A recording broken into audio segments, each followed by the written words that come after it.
ಈಗ 69 ಅಲ್ಲಿ ಕರಾವಳಿ ಜಿಲ್ಲೆಗಳ ಸಮಗ್ರ ಅಭಿವೃದ್ಧಿ ಸಂಬಂಧಿಸಿದ ವಿವಿಧ ಸಮಸ್ಯೆ ಚರ್ಚೆ ಆಗಿದೆ. ಮಾನ್ಯ ಅಧ್ಯಕ್ಷರೇ, ಕರಾವಳಿ ಜಿಲ್ಲೆಗೆ ಸಂಬಂಧಪಟ್ಟಂತೆ ಇವತ್ತು ಕೆಲವು ವಿಷಯಗಳನ್ನ ಆಪ್ಷನ್ ಮುಗಿಸಿ ಅಲ್ಲ ಏನ್ ಸರ್, ಫಾಸ್ಟ್ ನೀವು ಸ್ವಲ್ಪ ಆರಾಮಾಗಿ ಹಿಂದ್ಗಡೆ ಕೂತ್ಕೊಂಡು. ಅಲ್ಲ ನೀವು ರಿಪೀಟ್ ಆದನ್ನೇ ರಿಪೀಟ್ ಮಾಡಬೇಡಿ, ಸ್ವಲ್ಪ ಹೊರಕೊಂಡು ಕೂತ್ಕೊಳ್ಳಿ ಸರ್ ಹಿಂದೆ.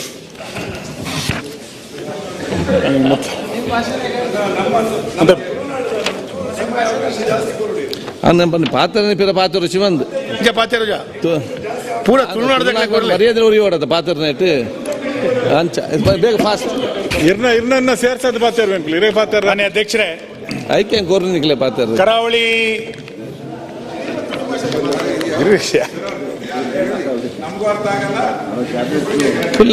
ಕೂತ್ಕೊಳ್ಳಿ ಸರ್. ಕರಾವಳಿ ಮುಗಿಯೋ ತನಕ ನಾವು ಹೊರಗಡೆ ಹೋಗ್ಬೋದಾ? ಇಲ್ಲ ಇಲ್ಲ ಇಲ್ಲ ಅಲ್ಲ, ಯಾಕೋ ನಿಮ್ಮ ಭಾಷೆಯಲ್ಲೇ ಸ್ಟಾರ್ಟ್ ಮಾಡ್ತೀವಿ. ಮಾನ್ಯ ಅಧ್ಯಕ್ಷರೇ, ಕರಾವಳಿಯ 3 ಜಿಲ್ಲೆಗಳಿಗೆ ಸಂಬಂಧಪಟ್ಟಂತ ವಿಷಯವನ್ನ ಸರ್ಕಾರದ ಮತ್ತು ಅಧಿಕಾರಿಗಳ ರಾಜ್ಯದ ಗಮನವನ್ನು ಸೆಳೆಯಬೇಕು ಅಂತೇಳಿ ನಾವಿವತ್ತು ನಿಯಮ 69ರ ಅಡಿನಲ್ಲಿ ಚರ್ಚೆಯನ್ನ ಕೈಗೆತ್ತಿಕೊಂಡಿದ್ದೇವೆ. ಅನಂತವಾದಂಥ ಅವಕಾಶಗಳಿದ್ರೂ ಕೂಡ ಅಗಾಧವಾದಂಥ ಅನ್ಯಾಯಕ್ಕೆ ಒಳಗಾದಂಥ ಜಿಲ್ಲೆಗಳು. ಬುದ್ಧಿವಂತರ ಜಿಲ್ಲೆ ಅಂತೇಳಿ ನಮ್ಮ ಜಿಲ್ಲೆಯನ್ನ ಕರೀತಾರೆ. 330 ಕಿಲೋಮೀಟರ್ ಇರುವಂತ ಈ ಕರಾವಳಿಯ ಪ್ರದೇಶ ಮಂಗಳೂರು, ಉಡುಪಿ ಮತ್ತು ಉತ್ತರ ಕನ್ನಡ ಈ 3 ಜಿಲ್ಲೆಗಳಲ್ಲಿ ಉಳಿದ ಜಿಲ್ಲೆಗಳಿಗಿಂತ ಭಿನ್ನವಾಗಿರುವಂತಹ ಸಮಸ್ಯೆಗಳು ಮತ್ತು ಭಿನ್ನವಾಗಿರುವಂತಹ ಅವಕಾಶಗಳು ನಮ್ಮ ಕರಾವಳಿಯ ಜಿಲ್ಲೆಗಳಲ್ಲಿದೆ. ಆದರೆ ಎಲ್ಲ ಸರ್ಕಾರದ ಸಂದರ್ಭದಲ್ಲಿ ಎಲ್ಲ ಸರ್ಕಾರಗಳು ಅಧಿಕಾರಕ್ಕೆ ಬಂದಾಗ ಈ 3 ಜಿಲ್ಲೆಗಳನ್ನ ಬೇರೆ ಬೇರೆ ರೀತಿಯಾಗಿ ಅಭಿವೃದ್ಧಿಯನ್ನು ಪಡಿಸುವಂತ ಪ್ರಯತ್ನಗಳು ಎಲ್ಲರ ಕಾಲಘಟ್ಟದಲ್ಲೂ ಕೂಡ ನಡೆದಿದೆ. ನಾನು ನಡೆದಿಲ್ಲ ಅಂತ ಏನು ಹೇಳೋದಿಲ್ಲ. ಆದರೆ ಇನ್ನಷ್ಟು ಬೇಡಿಕೆಗಳು, ನಿರೀಕ್ಷೆಗಳು ಕರಾವಳಿಯ ಜನರದ್ದಿದೆ. ಅದಕ್ಕೆ ತಕ್ಕಂತೆ ಸರ್ಕಾರ ಮತ್ತು ಅಧಿಕಾರಿ ವರ್ಗ ಈ ಅವಕಾಶಗಳಿಗೆ ವೇಗವನ್ನು ಕೊಡಬೇಕು ಅನ್ನುವಂಥದ್ದು ನಮ್ಮೆಲ್ಲರದು ಕೂಡ ಆಶಯ. ಮಾನ್ಯ ಅಧ್ಯಕ್ಷರೇ, ಕರಾವಳಿಯನ್ನ ಸ್ವರ್ಣಮಯಿ ಕರಾವಳಿಯನ್ನಾಗಿ ಮಾಡಬೇಕು ಅನ್ನುವಂಥದ್ದು ಆ ಭಾಗದ ಜನರ ಬಹಳ ವರ್ಷದ ಕನಸುಗಳು. ಸಮಸ್ಯೆಗಳು ಬೇರೆ ಇದೆ, ಬೇಡಿಕೆಗಳು ಬೇರೆ ಇದೆ. ನಾನು ಇದನ್ನ 2 ಭಾಗಗಳಾಗಿ ತೆಗೆದುಕೊಳ್ತೇನೆ. ಕರಾವಳಿಯ ಜಿಲ್ಲೆಯ ಜನ ಯಾವ ರೀತಿಯಾದಂತಹ ಅಭಿವೃದ್ಧಿಯ ಬೇಡಿಕೆಗಳನ್ನ ಕಣ್ಮುಂದೆ ಇಡ್ತಾ ಇದ್ದಾರೆ ಎನ್ನುವಂತ ಭಾವನೆಗಳ ಜೊತೆನಲ್ಲಿ ರಾಜ್ಯದಲ್ಲಿ ಆಗಿರುವಂತಹ ಸುತ್ತೋಲೆಗಳ ಪರಿಣಾಮವಾಗಿ ನಮ್ಮ ಜಿಲ್ಲೆಗಳಲ್ಲಿ ಆಗಿರುವಂತಹ ಸಮಸ್ಯೆಗಳು, ಅದರಿಂದ ಜನಜೀವನದ ಮೇಲೆ ಆಗಿರುವಂತ ವ್ಯತ್ಯಾಸಗಳು, ಅಶೋಕ್, ಇದೆಲ್ಲದನ್ನು ಕೂಡ ಇವತ್ತು ಈ ಸದನದ ಮುಖಾಂತರ ನಮ್ಮೆಲ್ಲ ಶಾಸಕರು ಸರ್ಕಾರದ ಗಮನವನ್ನು ಸೆಳೆಯಬೇಕು ಅಂತ ನಾವು ಅನ್ಕೊಂಡಿರುವಂತದ್ದು. ಮಾನ್ಯ ಅಧ್ಯಕ್ಷರೇ, ನಿಮಗೆ ಗೊತ್ತಿದೆ, ನಾನು ತುಂಬಾ ಇತಿಹಾಸಕ್ಕೆ ಹೋಗೋದಿಲ್ಲ, 2-3 ಲೈನ್ನಲ್ಲಿ ಮುಗಿಸ್ತೇನೆ. ಕರಾವಳಿ ಜಿಲ್ಲೆಯ ಜನ ಹೋರಾಟಕ್ಕೆ ನಾವೆಲ್ಲರೂ ಕೂಡ ಪ್ರಸಿದ್ಧಂತರು. ರಾಷ್ಟ್ರೀಯತೆಯ ವಿಚಾರ ಬಂದಾಗ, ಹಿಂದುತ್ವದ ವಿಚಾರ ಬಂದಾಗ ಉಳಿದ ಜಿಲ್ಲೆಗಳಿಗಿಂತ ಮುಂಚೂಣಿಯಲ್ಲಿ ನಿಲ್ಲುವಂತ ಜನ ನಾವು. ಕಾರಣ ಅದಕ್ಕೆ ರಾಣಿ ಅಬ್ಬಕ್ಕನ ಅವತ್ತಿನ ನೇತೃತ್ವ ಮತ್ತು ರಾಣಿ ಚೆನ್ನಭೈರಾಬ ದೇವಿಯ ನೇತೃತ್ವಗಳು ಕೂಡ ಅವತ್ತು ಪೋರ್ಚುಗೀಸರ ವಿರುದ್ಧ ಏನು ಹೋರಾಟದ ನೇತೃತ್ವವನ್ನ ಹೆಣ್ಣು ಮಕ್ಕಳು ಕೊಟ್ಟಿದ್ರು, ಅದೇ ಹೋರಾಟದ ಗುಣ ಇವತ್ತಿನ ಪೀಳಿಗೆಯ ಸ್ಫೂರ್ತಿಯೂ ಕೂಡ ನಮ್ಮೆಲ್ಲರ ಕಣ್ಮುಂದೆ ಇದೆ. ಮಧ್ವಾಚಾರ್ಯರ ಕೃಷ್ಣ ಮಠವನ್ನ ಪ್ರಾರಂಭ ಮಾಡಿದ ಕಾರಣಕ್ಕೋಸ್ಕರ ಮಧ್ವ ಪರಂಪರೆ ಆರಂಭ ಆಗಿರುವಂತದ್ದು. ಕೊಲ್ಲೂರಿನಲ್ಲಿ ಶಂಕರಾಚಾರ್ಯರು ಕೊಲ್ಲೂರಿನಲ್ಲಿ ಮೂಕಾಂಬಿಕೆಯನ್ನ ಪ್ರತಿಷ್ಠಾಪನೆ ಮಾಡಿದ್ದ ಕಾರಣಕ್ಕೆ ಅಲ್ಲೊಂದು ಶಕ್ತಿಪೀಠವಾಗಿ ನಮ್ಮ ಜಿಲ್ಲೆ ನಿರ್ಮಾಣ ಆಗಿರುವಂತದ್ದು. ನಾರಾಯಣ ಗುರುಗಳು ಮಂಗಳೂರಿಗೆ ಬಂದಿದ್ದ ಕಾರಣಕ್ಕೋಸ್ಕರ ಅಲ್ಲೊಂದು ಕುದ್ರೋಳಿ ದೇವಸ್ಥಾನ ಆರಂಭ ಆಗಿರುವಂತದ್ದು. ಅಸಮಾನತೆಯ ವಿರುದ್ಧ ಕೋಟಿ ಚೆನ್ನಯ್ಯರು ಹೋರಾಟ ಮಾಡಿರುವಂತಹ ಭೂಮಿಯಾಗಿ ಅದು ಪರಿವರ್ತನೆ ಆಗಿರುವಂತದ್ದು. ಇವೆಲ್ಲವೂ ಕೂಡ ನಮ್ಮ ಜಿಲ್ಲೆಯ ಇತಿಹಾಸಕ್ಕೆ ಸಂಬಂಧಪಟ್ಟಂತ 10 ಸಂಗತಿಗಳು. ಇವತ್ತು ಈ ಎಲ್ಲ ವಿಷಯಗಳನ್ನ ವಿಪುಲವಾಗಿ ಬಳಸಿಕೊಳ್ಳುವಂತ ಅವಕಾಶಗಳು ನಮ್ಮ ಕಣ್ಮುಂದೆ ಇದ್ರೂ ಕೂಡ ನಮ್ಮ ಜಿಲ್ಲೆಯ ಜನರನ್ನ ನಾನು ಎಲ್ಲ ಕಡೆಗಳಲ್ಲೂ ಕೂಡ ವಿಶೇಷವಾಗಿ ಹೇಳ್ತೇನೆ, 3 ಅವಕಾಶಗಳನ್ನ ಉಳಿದ ಜಿಲ್ಲೆಗಳಿಗಿಂತ ನಮ್ಮ ಜಿಲ್ಲೆಯ ಜನ ಬಹಳ ಪ್ರಸಿದ್ಧ ಮಾಡಿರುವಂತದ್ದು. ಮೊದಲನೇದು, ನಮ್ಮ ಜಿಲ್ಲೆಯ ಜನ ಹೋಟೆಲ್ ಮ್ಯಾನೇಜ್ಮೆಂಟ್ ನಲ್ಲಿ ಬಹಳ ಪ್ರಸಿದ್ಧರು. ನೀವು ಯಾವ ಭಾಗಕ್ಕೆ ಹೋದ್ರೂ ಕೂಡ ಕರಾವಳಿಯ ಜನರ, ಕರಾವಳಿನವರು ಹೋಟೆಲ್ ನಲ್ಲಿ ಬಹಳ ಫೇಮಸ್. ಹೋಟೆಲ್ ಮ್ಯಾನೇಜ್ಮೆಂಟ್ ನಲ್ಲಿ ಕರಾವಳಿಯ ಜನ ಬಹಳ ಮೊದಲು. ಎರಡನೇದು ಟೆಂಪಲ್ ಮ್ಯಾನೇಜ್ಮೆಂಟ್. ನಮ್ಮಷ್ಟು ದೇವಸ್ಥಾನಗಳನ್ನ ಕಟ್ಟಿದ್ದು, ದೇವಸ್ಥಾನಗಳನ್ನ ಅಭಿವೃದ್ಧಿಯನ್ನ ಮಾಡಿದ್ದನ್ನ ನೀವು ಯಾವ ಜಿಲ್ಲೆಗಳಲ್ಲೂ ಕೂಡ ನೋಡ್ಲಿಕ್ಕೆ ಸಾಧ್ಯ ಇಲ್ಲ. ಮೂರನೇದು ಬಸ್ ಮ್ಯಾನೇಜ್ಮೆಂಟ್. ಖಾಸಗಿ ಬಸ್ಗಳ ಉಗಮ ಆಗಿ ಗ್ರಾಮಗಳಿಗೆ ಖಾಸಗಿ ಬಸ್ಗಳನ್ನ ಕೊಟ್ಟಿದ್ದು, ಸರ್ಕಾರಿ ವ್ಯವಸ್ಥೆಯನ್ನ ಅವಲಂಬನೆ ಆಗದೆ ಖಾಸಗಿ ಬಸ್ಗಳನ್ನ ಬಹಳ ದೊಡ್ಡ ಪ್ರಮಾಣದಲ್ಲಿ ಮಾಡಿದಂತ ಜಿಲ್ಲೆ ಯಾವುದು ಅಂತ ಕೇಳಿದ್ರೆ ನಮ್ಮ ಜಿಲ್ಲೆಗಳೇ. ಈ ರೀತಿ hotel management, temple management, bus management ನಲ್ಲಿ ಅತ್ಯಂತ ಬ್ಯಾಂಕಿಂಗ್ ಕ್ಷೇತ್ರದಲ್ಲಿ ಬಹಳ ದೊಡ್ಡ ಪ್ರಸಿದ್ಧಿಯನ್ನ ಪಡೆದಂತ ನಮ್ಮ ಜಿಲ್ಲೆಯ ಜನ ಈ ರೀತಿ ನೂರಾರು ಅವಕಾಶಗಳು ನಮ್ಮ ಕಣ್ಮುಂದೆ ಇದ್ದಾಗಲೂ ಕೂಡ ನಾವು ಅನ್ಕೊಂಡಂತೆ ಅಭಿವೃದ್ಧಿ ಆಗಲಿಲ್ಲ ಅನ್ನುವಂಥದ್ದು ನಮ್ಮೆಲ್ಲರದು ಕೂಡ ಕೊರಗಿರುವಂತದ್ದು. ನಾನು 2004ರಿಂದ ಈ ಶಾಸನ ಸಭೆಗೆ ಬರ್ತಾ ಇದ್ದೀನಿ. ನೀವು ಹತ್ತತ್ರ 2005ರಲ್ಲಿ ಈ ಶಾಸನ ಸಭೆಗೆ ಬಂದಂತವ್ರು. ಪ್ರತಿ ಬಾರಿ ಬಂದಾಗ ನಂಜುಂಡಪ್ಪ ವರದಿ, ಹಿಂದುಳಿದ ವರ್ಗದ ತಾಲೂಕುಗಳು ಅಂತ ಚರ್ಚೆ ನಡೀತಾನೆ ಇರ್ತದೆ. ಅನುದಾನಗಳನ್ನ ಸರ್ಕಾರ ಪ್ರತ್ಯೇಕವಾಗಿ ಕೊಡ್ತಾನೆ ಇರ್ತದೆ. ಇವೆಲ್ಲವನ್ನು ಕೂಡ ಮಾಡ್ತಾ ಇರ್ತಾರೆ. ಬೇರೆ ತಾಲೂಕುಗಳಿಗೆ ಹೋಲಿಕೆ ಮಾಡಿಕೊಂಡಾಗ ನಮ್ಮ ಜಿಲ್ಲೆಗಳಿಗೆ ಅನುದಾನಗಳು ಕಡಿಮೆ, ನಮ್ಮ ಜಿಲ್ಲೆಗಳಿಗೆ ಯಾವುದೇ ಪ್ಯಾಕೇಜ್ಗಳಿಲ್ಲ. ನಮ್ಮ ಜಿಲ್ಲೆಯ ಸಮಸ್ಯೆಗಳು ಅಂತ ಬಂದಾಗ ಅಧಿಕಾರಿ ವರ್ಗದಲ್ಲೂ ಕೂಡ ಬಹಳ ದೊಡ್ಡ ಪ್ರಮಾಣದಲ್ಲಿ ನಿರ್ಲಕ್ಷ್ಯ. ಇವೆಲ್ಲವೂ ಕೂಡ ನಮಗೆ ಅತ್ಯಂತ ವೇದನೆ ತರ್ತಾ ಇರುವಂತ ಸಂಗತಿಗಳು. ನಾನು ನಿಮಗೂ ಗೊತ್ತಿದ್ದಂತೆ ನಾನು ಸರ್ಕಾರವನ್ನ ಗಮನ ಸೆಳೆಯುವಂಥದ್ದು, ನೀವು ನಮ್ಮ ಕ್ಷೇತ್ರಕ್ಕೆ ಯಾವತ್ತು ಬಂದರೂ ಕೂಡ, ನಮ್ಮ ಕ್ಷೇತ್ರ ಅಲ್ಲ ಇಡೀ 2 ಜಿಲ್ಲೆಗೆ ಎಲ್ಲಿ ಬಂದಾಗ್ಲೂ ಕೂಡ ಸರ್ಕಾರವನ್ನ ಅವಲಂಬನೆ ಮಾಡದೆ ಸರ್ಕಾರಿ ಶಾಲೆಗಳನ್ನ ಅತ್ಯಂತ ದೊಡ್ಡ ಪ್ರಮಾಣದಲ್ಲಿ ಕಟ್ಟದಂತ ಕೀರ್ತಿ ಇದ್ರೆ ನಮ್ಮ ಜಿಲ್ಲೆಯ ಜನರಿಗೆ.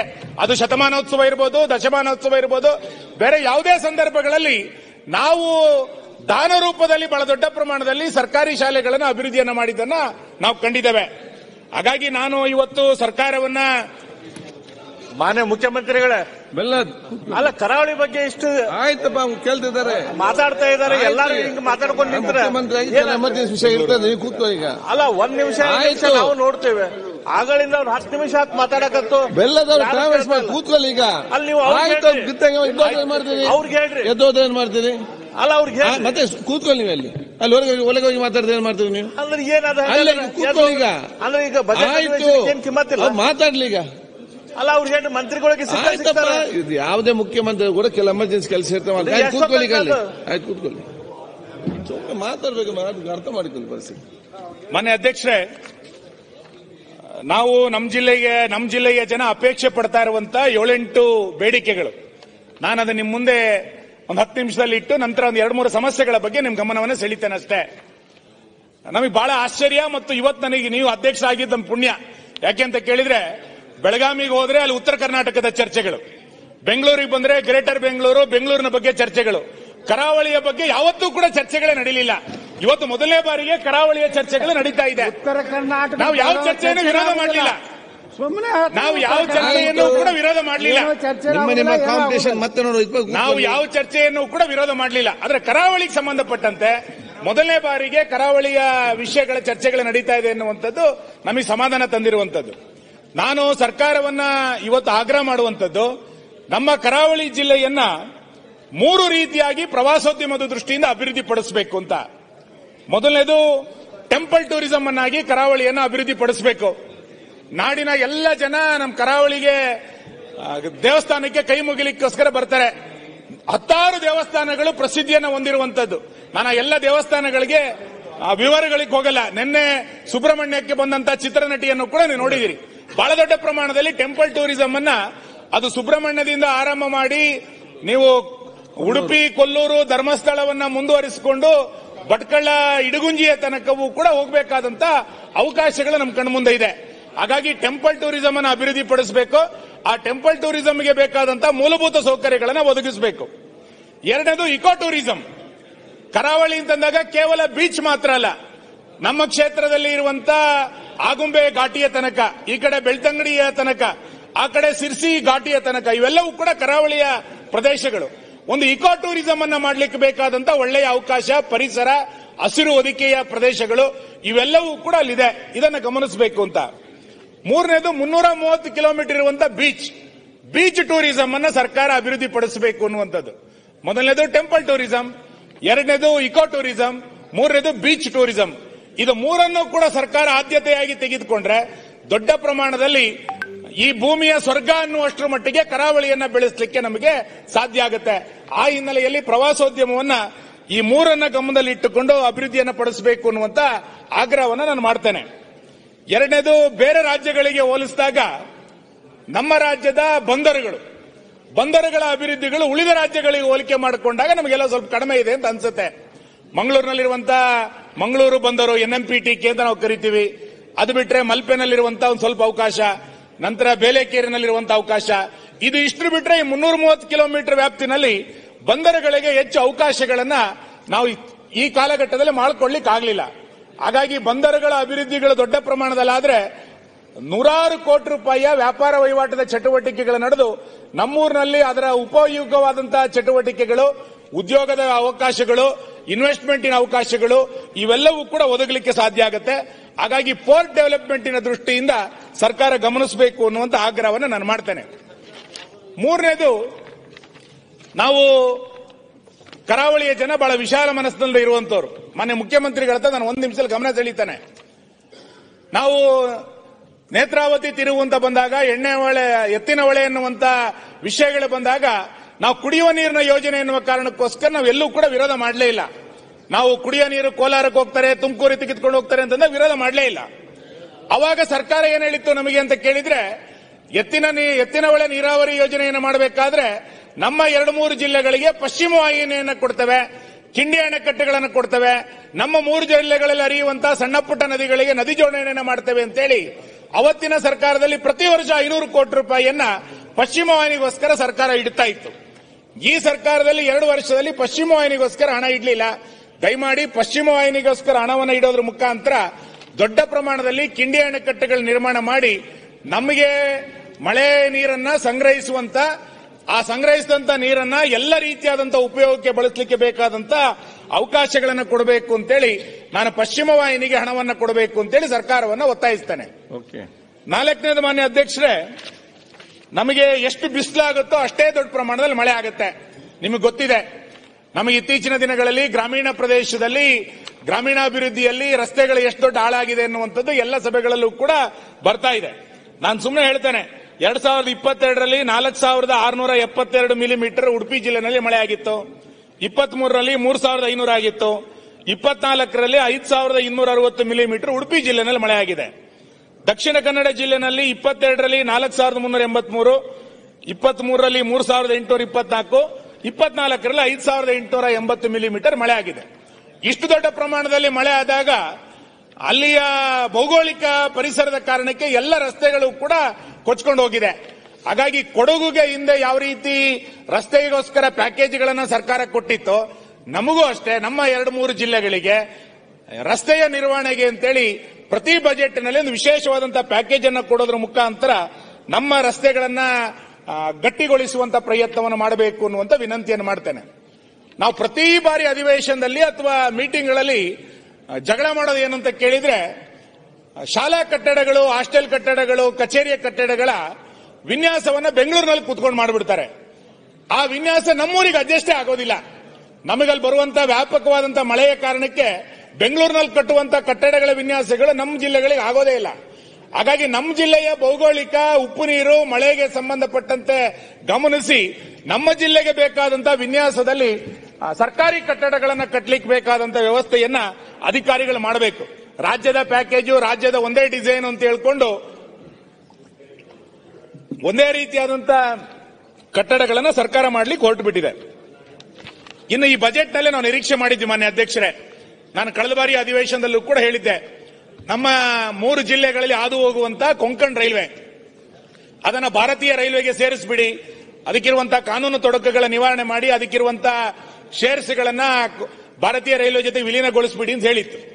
ಆದರೆ ಗೋವಾ ಮತ್ತು ಮಹಾರಾಷ್ಟ್ರ ಸರ್ಕಾರಗಳು ಆ ಕೊಂಕಣ್ ರೈಲ್ವೆ ಹಾದು ಹೋಗುವಂತ ರೈಲ್ವೆ ಸ್ಟೇಷನ್ಗಳಿಗೆ ರಾಜ್ಯ ಬಜೆಟ್ನಲ್ಲಿ ಇದನ್ನ ದುಡ್ಡಿಟ್ಟು ಅದನ್ನ ಅಭಿವೃದ್ಧಿಪಡಿಸುವಂತ ಕೆಲಸ ಕಾರ್ಯಗಳನ್ನು ಮಾಡಿದೆ.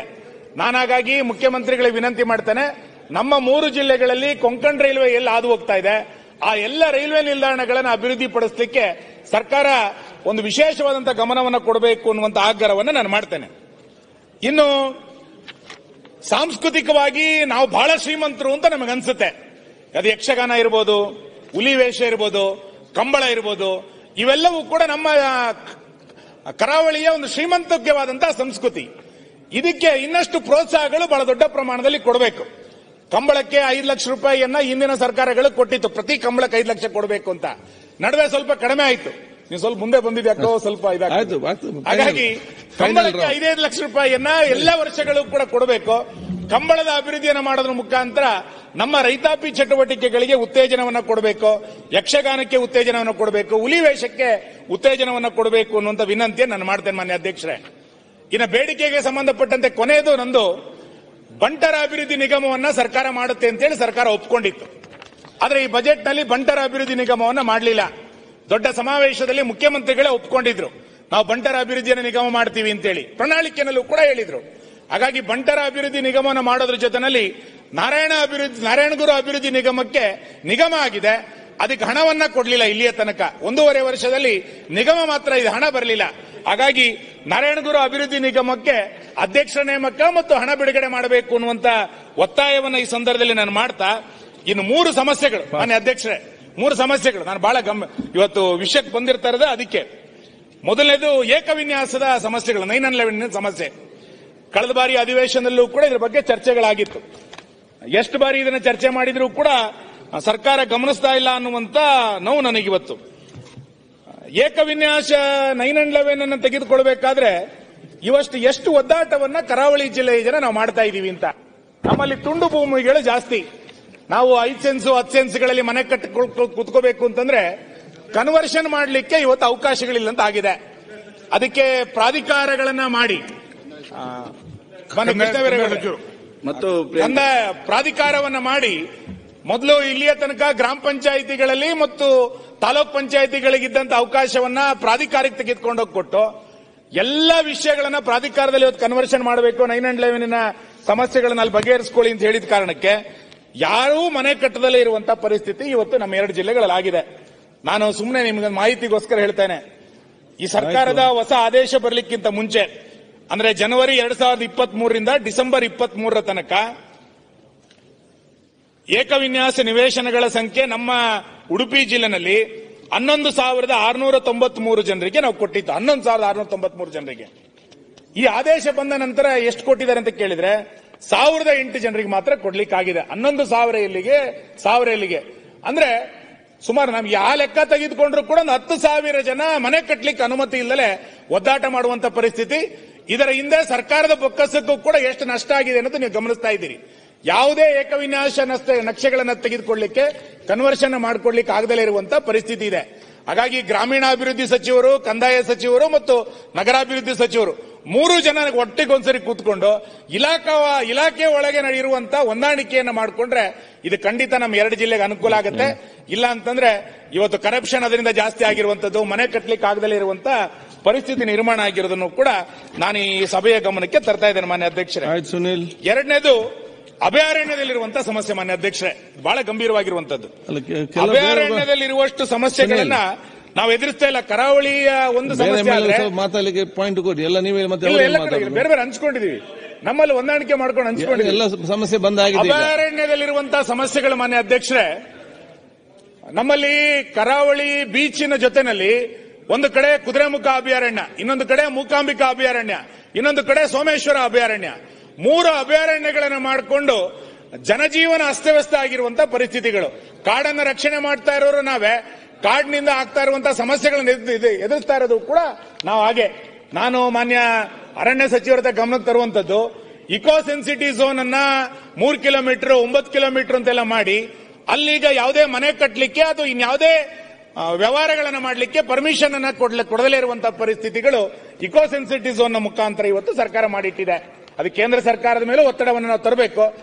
ರಾಜ್ಯ ಸರ್ಕಾರ ಅದಕ್ಕೆ ಒಂದು ನಿಯೋಗವನ್ನು ಪ್ಲಾನ್ ಮಾಡಿದ್ರೆ ನಮ್ಮ ಸಂಸದರ ಮುಖಾಂತರ ತೆಗೆದುಕೊಂಡು ಹೋಗಿ ಈ 3 ಅಭಯಾರಣ್ಯದಲ್ಲಿರುವಂತಹ ಇಕೋ ಸೆನ್ಸಿಟಿ ಝೋನ್ ಸಮಸ್ಯೆಯನ್ನ ಬಗೆಹರಿಸಿಕೊಳ್ಳಲಿಕ್ಕೆ ನಮಗೆ ಸಾಧ್ಯ ಆಗುತ್ತೆ. ಅದನ್ನ ಗಮನಿಸಬೇಕು ಅನ್ನುವಂತ ಆಗ್ರಹವನ್ನು ನಾನು ಮಾಡ್ತೇನೆ.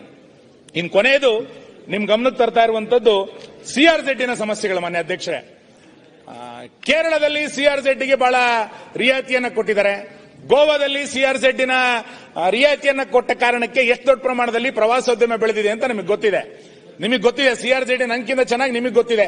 ಸಿಆರ್ಝೆಡ್ ನಲ್ಲಿ ಆಗಿರುವಂತಹ ಸಿಆರ್ಝೆಡ್ 1, 2, 3 ಅಂತ ಮಾಡಿ ಈಗ ಕೇರಳ ಸರ್ಕಾರದಲ್ಲಿ ಏನ್ ಮಾಡಿದೆ ಅಂತ ಕೇಳಿದ್ರೆ 3A ಅಂತ ಮಾಡಿ ಒಂದು ರಿಯಾಯಿತಿಯನ್ನು ಮಾಡಿದೆ. ಏನದು ರಿಯಾಯಿತಿ ಅಂತ ಕೇಳಿದ್ರೆ 2161 ಜನಸಂಖ್ಯೆ ಇರುವಂತಹ ಪ್ರದೇಶಗಳಿಗೆ 50 ಮೀಟರ್ನ ಒಳಗೆ ಕಟ್ಟಡಗಳನ್ನು ಕಟ್ಟಬಹುದು ಅಂತೇಳಿ ಕೇರಳ ರಿಯಾಯಿತಿಯನ್ನು ಕೊಟ್ಟಿದೆ. ಕರ್ನಾಟಕದಲ್ಲಿ 200 ಮೀಟರ್ ಹಿಂಗಡೆ ನಾವು ಕಟ್ಟಡಗಳನ್ನು ಕಟ್ಟಬೇಕು. ಇಲ್ಲಿಯ ತನಕ ನಮ್ಮ ಕರಾವಳಿ ಜಿಲ್ಲೆಯ 330 ಕಿಲೋಮೀಟರ್ನಲ್ಲಿ ಜನಸಂಖ್ಯೆಗೆ ಸಂಬಂಧಪಟ್ಟಂತೆ ಸರ್ವೆಯನ್ನ ಇಲ್ಲಿಯ ತನಕ ಮಾಡಲಿಲ್ಲ. ರಾಜ್ಯ ಸರ್ಕಾರ ಸರ್ವೆಯನ್ನ ಮಾಡಬೇಕು ಅಂತ ಹೇಳಿತ್ತು. ಇವತ್ತಿನ ತನಕ ಸರ್ವೆ ಮಾಡಲಿಲ್ಲ. ನಾನು ಸರ್ಕಾರವನ್ನು ಆಗ್ರಹಿಸುವಂತದ್ದು, ಬಹಳ ದೊಡ್ಡ ಪ್ರಮಾಣದಲ್ಲಿ ಇದಕ್ಕೊಂದು ಸರ್ವೆ ಕಾರ್ಯವನ್ನು ನೀವು ಮಾಡಿ ತಕ್ಷಣ ನಮ್ಮ CRZ ಇರುವಂತಹ ತೊಡಕುಗಳ ನಿವಾರಣೆ ಮಾಡಿದ್ರೆ ಟೂರಿಸಂಗೆ ಬೇಕಾದಂತಹ ದೊಡ್ಡ ಪ್ರಮಾಣದ ಅನುಕೂಲತೆಗಳನ್ನು ಮಾಡಿಕೊಡ್ಲಿಕ್ಕೆ ನಮಗೆ ಸಾಧ್ಯ ಆಗುತ್ತೆ. ಸರ್ಕಾರ ಇಲ್ಲಿ ಮಾಡಬೇಕು ಅಂತ ಅಪ್ರೂವಲ್ ಆಗಿದೆ, ಕೇರಳದವರು ಮಾಡಿದ್ದಾರೆ. ನೀವು ಸರ್ವೆ ಮಾಡಿ ಕಳಿಸ್ಕೊಡ್ಬೇಕು ಅಂತ ಹೇಳಿದ್ದಾರೆ. ಅಲ್ಲಿಂದ ಅಪ್ರೂವಲ್ ದೇ ವಿಲ್ ಕನ್ಕರ್ ವಿತ್ 3Aಗೆ 2161 ಜನಸಂಖ್ಯೆ ಇದ್ರೆ ಅದನ್ನ 3Aಗೆ ಕನ್ವರ್ಟ್ ಮಾಡಿರುವಂತದ್ದು ಕೇರಳದಲ್ಲಿದೆ. ನಮ್ಮಲ್ಲೇ ಸರ್ವೆ ಮಾಡಿ ಅದನ್ನೇ ಮಾಡಿದ್ರೆ 50 ಮೀಟರ್ಗೆ ಬಿಲ್ಡಿಂಗ್ ಕಟ್ಟಿಕೊಡ್ಲಿಕ್ಕೆ, ಹೋಟೆಲ್ ಮಾಡ್ಲಿಕ್ಕೆ ನಮಗೆ ಸಾಧ್ಯ ಆಗುತ್ತೆ. ಇದನ್ನು ಮಾಡುವಂತ ಅವಶ್ಯಕತೆ ಇದೆ. ಮತ್ತೆ 3B ಚರ್ಚೆ ಬೇಡ. ಕೊಡ್ಗೆ ಅವರೇ ಅವ್ರು ಮಾತಾಡ್ತಾರೆ, ಮುಗಿಸಿ. ಪ್ರಸ್ತಾವನೆ ರಾಜ್ಯ ಸರ್ಕಾರ ಮಾಡಿ ಸೆಂಟ್ರಲ್ ಮಾಡಿದೆ. ಮಾನ್ಯ ಅಧ್ಯಕ್ಷರೇ, ಈ ಸರ್ಕಾರ ಪರಿಶಿಷ್ಟ ಜಾತಿಯ ಪರ ಇದೆ ಅನ್ನೋದನ್ನ ನಾನು ಅಭಿನಂದನೆಗಳನ್ನು ಸಲ್ಲಿಸಿದ. ನಿಮಗೆ ಗೊತ್ತಿದೆ, ನಮ್ಮ ಎರಡೂ ಜಿಲ್ಲೆಗಳಲ್ಲಿ ಬಹಳ ದೊಡ್ಡ ಪ್ರಮಾಣದಲ್ಲಿ ಪರಿಶಿಷ್ಟ ಜಾತಿ ಪರಿಶಿಷ್ಟ ಪಂಗಡದವರು ಮುಗ್ಗೆರಕಳ ಮತ್ತು ಸತ್ಯಸಾರಾಮಣಿಯನ್ನ ಬಹಳ ದೊಡ್ಡ ಪ್ರಮಾಣದಲ್ಲಿ ಪೂಜಿಸಿಕೊಂಡು ಬರ್ತಾ ಇರುವಂತರು. ಆ ದೈವಾರಾಧನೆಯನ್ನ ಏನು ಆ ಸಮುದಾಯದವರು ಮಾಡ್ತಾರೆ, ಅದಕ್ಕೆ ಎಲ್ಲೂ ಕೂಡ RTCಗಳಿಲ್ಲ. ಬೇರೆ ಬೇರೆ ಸಮಸ್ಯೆಗಳಿದೆ. ಕುಮ್ಕಿನಲ್ಲಿದೆ, ಇನ್ಯಾವುದೋ ಡೀಮ್ಡ್ ಫಾರೆಸ್ಟ್ ನಲ್ಲಿದೆ, ಅಥವಾ ಇನ್ಯಾವುದೋ ಖಾಸಗಿ ಒಡೆತನದಲ್ಲಿದೆ. ನಾವು ಅದನ್ನು ಅಭಿವೃದ್ಧಿ ಪಡಿಸಬೇಕು ಅಂತ ಕೇಳಿದ್ರೆ ಯಾವ ಅನುದಾನವನ್ನು ಕೂಡ ಸತ್ಯಸಾರಾಮಣಿ ದೇವಸ್ಥಾನಗಳಿಗೆ ಅಥವಾ ಮುಗ್ಗೆರಕಳದ ದೇವಸ್ಥಾನಗಳಿಗೆ ಅನಾವರಣ ಕೊಡ್ಲಿಕ್ಕೆ ನಮ್ಮ ಕೈಲಿ ಆಗ್ತಾ ಇಲ್ಲ. ಬೆರಳೆಣಿಕೆಯಲ್ಲಿ ಡಾಕ್ಯುಮೆಂಟ್ಗಳಿದೆ. ಇದನ್ನ ಒಂದು ದೊಡ್ಡ ಪ್ರಮಾಣದಲ್ಲಿ ಅಭಿಯಾನ ಅಂತ ಕಂದಾಯ ಇಲಾಖೆ ತೆಗೆದುಕೊಂಡು ನಮ್ಮ 3 ಜಿಲ್ಲೆಗಳಲ್ಲಿರುವಂತಹ ಮುಗ್ಗೆರಕಳ ಮತ್ತು ಸತ್ಯಸಾರಾಮಣಿ ಸಂಪೂರ್ಣವಾಗಿ ಪರಿಶಿಷ್ಟ ಜಾತಿನವರು ಇರುವಂತವರು ಆ ಭೂಮಿಗಳನ್ನ ಅಭಿವೃದ್ಧಿ ಪಡಿಸಲಿಕ್ಕೆ ರೆಕಾರ್ಡ್ಗಳನ್ನು ಸರಿ ಮಾಡಿಕೊಟ್ರೆ ಬಹಳ ದೊಡ್ಡ ಪ್ರಮಾಣದಲ್ಲಿ ಅನುಕೂಲ ಆಗುತ್ತೆ. ಭಜನಾ ಮಂಡಳಿಗಳು ನಮ್ಮ ಜಿಲ್ಲೆಗಳಲ್ಲಿ ಜಾಸ್ತಿ. ಆ ಭಜನಾ ಮಂಡಳಿಗೆ ಬೇಕಾದಂತ ನಿವೇಶನಗಳು, ಆ ಭಜನಾ ಮಂಡಳಿಗೆ ಬೇಕಾದಂತ ಪ್ರೋತ್ಸಾಹವನ್ನ ಸರ್ಕಾರ ಈ ಸಂದರ್ಭದಲ್ಲಿ ಕೊಡಬೇಕು ಅನ್ನುವಂತ ವಿನಂತಿಯನ್ನು ಮಾಡ್ತಾ, ಇತ್ತೀಚಿನ ದಿನಗಳಲ್ಲಿ ಮಾನ್ಯ ಅಧ್ಯಕ್ಷರು ನಿಮಗೆ ಗೊತ್ತಿದೆ, ನಾನು ಆರಂಭದಲ್ಲಿ ಹೇಳಿದೆ ಬಸ್ ಮ್ಯಾನೇಜ್ಮೆಂಟ್ ನಲ್ಲಿ ನಾವು ಫೇಮಸ್ ಇದೀವಿ ಅಂತ. ಇತ್ತೀಚೆಗೆ ಖಾಸಗಿ ಬಸ್ಗಳ ಓಡಾಟಗಳು ನಿಧಾನವಾಗಿ ಕಡಿಮೆ ಆಗ್ತಾ ಇದೆ.